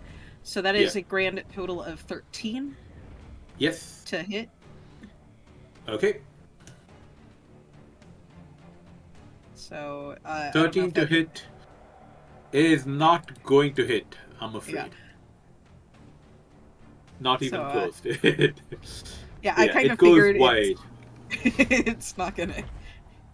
This is just more like, hey, pay attention to me when you get out of the darkness kind of thing. Yeah. She is gonna go ahead and use her second attack, which is literally the same. Is that a good laugh or a bad laugh? That's a good laugh. Okay. That was a critical. Oh, another critical. Okay. A 20 on a D20. So that is a grand total of 28. The thing for her mighty deed is a 6, and she is going to attempt to pin this thing in place for a while, or clip the wing. Okay. Go ahead. So do you want me to roll the crit table first, or do you want me to roll the Roll the crit table first. Yeah, roll the Alright. crit table first, please. We'll see how good 10 on you've done. the a 10 on the thing, plus 1d12 damage. It has a couple of asterisks, and I'm looking for the asterisk explanation for that.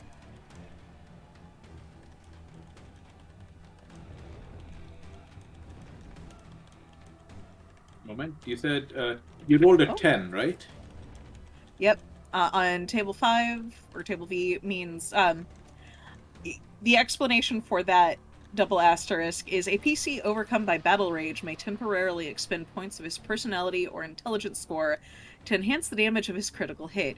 For every ability point he expends, he adds plus 1d12 to his damage roll. You want ability to do that? You can do it. Yes, because ability scores lost in this way return as the warrior heals. Mm-hmm. Ooh. Yeah, I get for a final battle. This is Yeah. yeah, and I'm gonna start spending from intelligence first. So I'm gonna add 2d12 to that. So that's a Okay. grand total 3d12.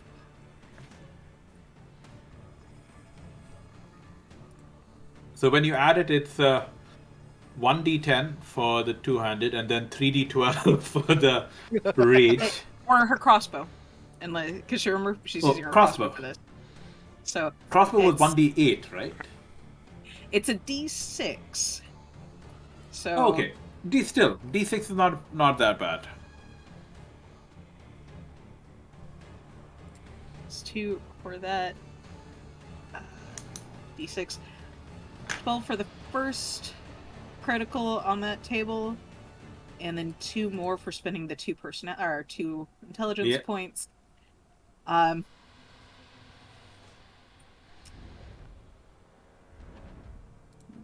I'm including the +5 from, or the +6 from her battle die. Yeah. So this is automatically Yes. calculated when I hit roll it. Yes. That is going to be a grand total of 29 points of Okay. damage. Okay. Not shabby at all. So that's one other thing about DCC. No matter how high the armor class, a natural 20 always hits. Mhm. Right? Love it. So you just did how much again? You just did 29 damage. Okay. Okay. I want to know. I want to know how you raged a crossbow bolt to do more damage. threw the crossbow bolt, the crossbow as she was shooting it. It's, You know what? This crossbow's not enough. I'm just gonna hurl it. She's all right. I just imagine that if this were an actual television show, all you'd be hearing is elevator music instead of the censoring bleeps. You just see her mouth moving as she fires. Okay. Yeah, And yes, she's- you do pin the Fey dragon. Well, I would say to the ground, but yes, it's to the ground. You pin it in place with one of the crossbow bolts. Steve. And then you start running, I assume. Yeah, she's Okay. yeah. She's already moved her full movement that she could for the run because was from 30 feet away shooting the crossbow. Yeah. Okay. So that's well within her So, range. then what happens is it's the dragon's turn.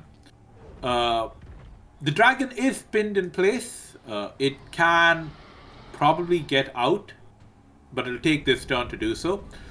It will, however, use one of its two of its unique powers, essentially, right? Okay. The first unique power that it uses is heat metal, right? Ouch. So it really doesn't like the fact that you shot it, so it's focusing on your crossbow and heating it to unbearably hot levels. You can she'll either drop that. throw it away, or you can take 1d8 damage. I'm gonna throw it away. Okay, you throw it away. The dragon also does one of its spells, which I will for the minute keep silent, because you can't see the dragon, so you don't know what it's doing.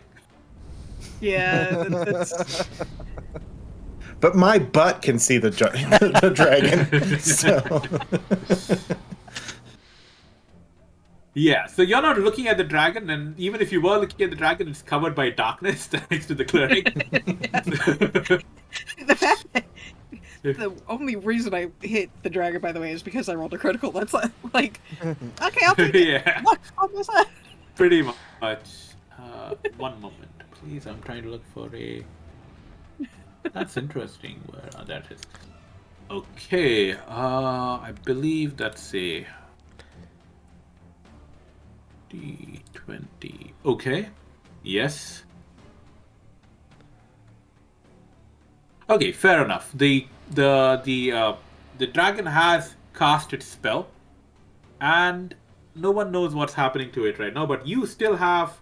It comes back to your turns now. What do? You are still approximately 50 to 60 feet away from the portal, with the exception of Thorn, who is 70 feet away.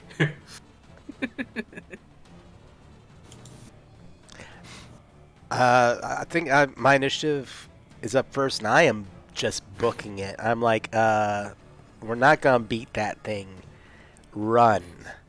And so I'll trade in my actions, and I'm booking it for that portal. So you pretty much jump right into the portal, because that's 30 feet into 3, that's 90 feet. You make it to the portal and you jump through, leaving everyone behind. And you land up. We'll find out as soon as everyone jumps through the portal or dies. Okay, Sorry, you're through friends. the portal. Bye. I do not blame you. Next up is T. Who's this? Tia. What would you like to do?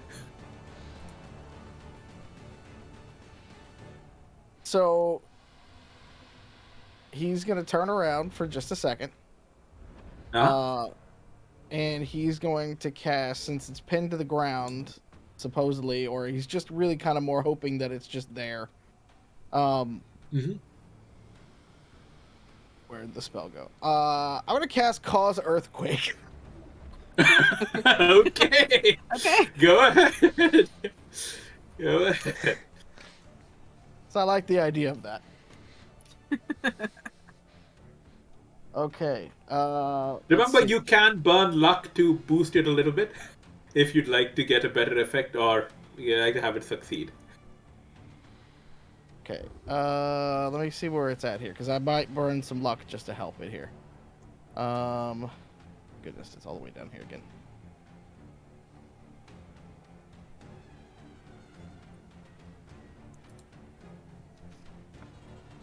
No, I think I'll take the 24 that I got. On that. Okay. I'll take the 24. So the ground shakes violently in an 80-foot radius, centered at a point on the dragon. No. All That creatures might in not be the cleverest idea because you're within 80 foot of the dragon. Yeah. I'm 50. Well, no, I can put it like where it's still gonna hit him, but not us, because I don't want to hit Thorn. Yes, no, absolutely. No. Yeah. But the important thing is if you center it on the dragon, it will hit you. Yeah. Yeah. No. Don't center it on the dragon. We're gonna do some geometry, and we're not gonna get those overlapping circles here, if we can help. Okay, fair enough. It's got to make a ref save to remain standing or take 1d6.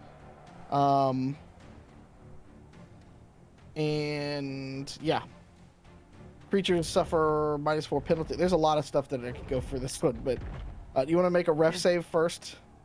Yeah, it's saved. It definitely saved. Okay. I This do is have a a question. yes.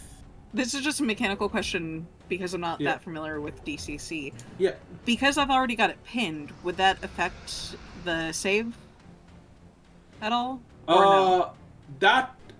So the only thing that really affects the save is a natural fail because Okay. this is a ref. Actually, you're right. Since it's pinned, it would. What did you roll on your die? 24, right? Yes. But even if I half the ref save, it still succeeds because this has like a ref save, a natural ref of plus 25. So, yeah. Four-legged and winged creature. It was worth a shot. It was worth asking.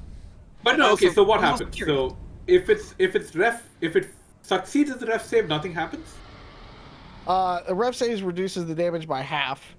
Okay. And if So it how much fails, damage? it's buried and 1d6 suffocated. halved, right? Yeah. So 1d6 damage is how much? Let's see. Not that it matters too much. 1. Sorry, man. Oh, no. So 1 damage. Okay. Yeah. All right. And you have one move. You have your movement and one more action die left. What do you do? One of these kind of things, and then Tears going for the portal. Yeah. You run to the portal close enough to touch it. The thing is, you don't need to jump through it. When you reach out to touch the portal, it kind of sucks you in and you disappear as well. Okay. All right. Okay. And then, Corin, your turn.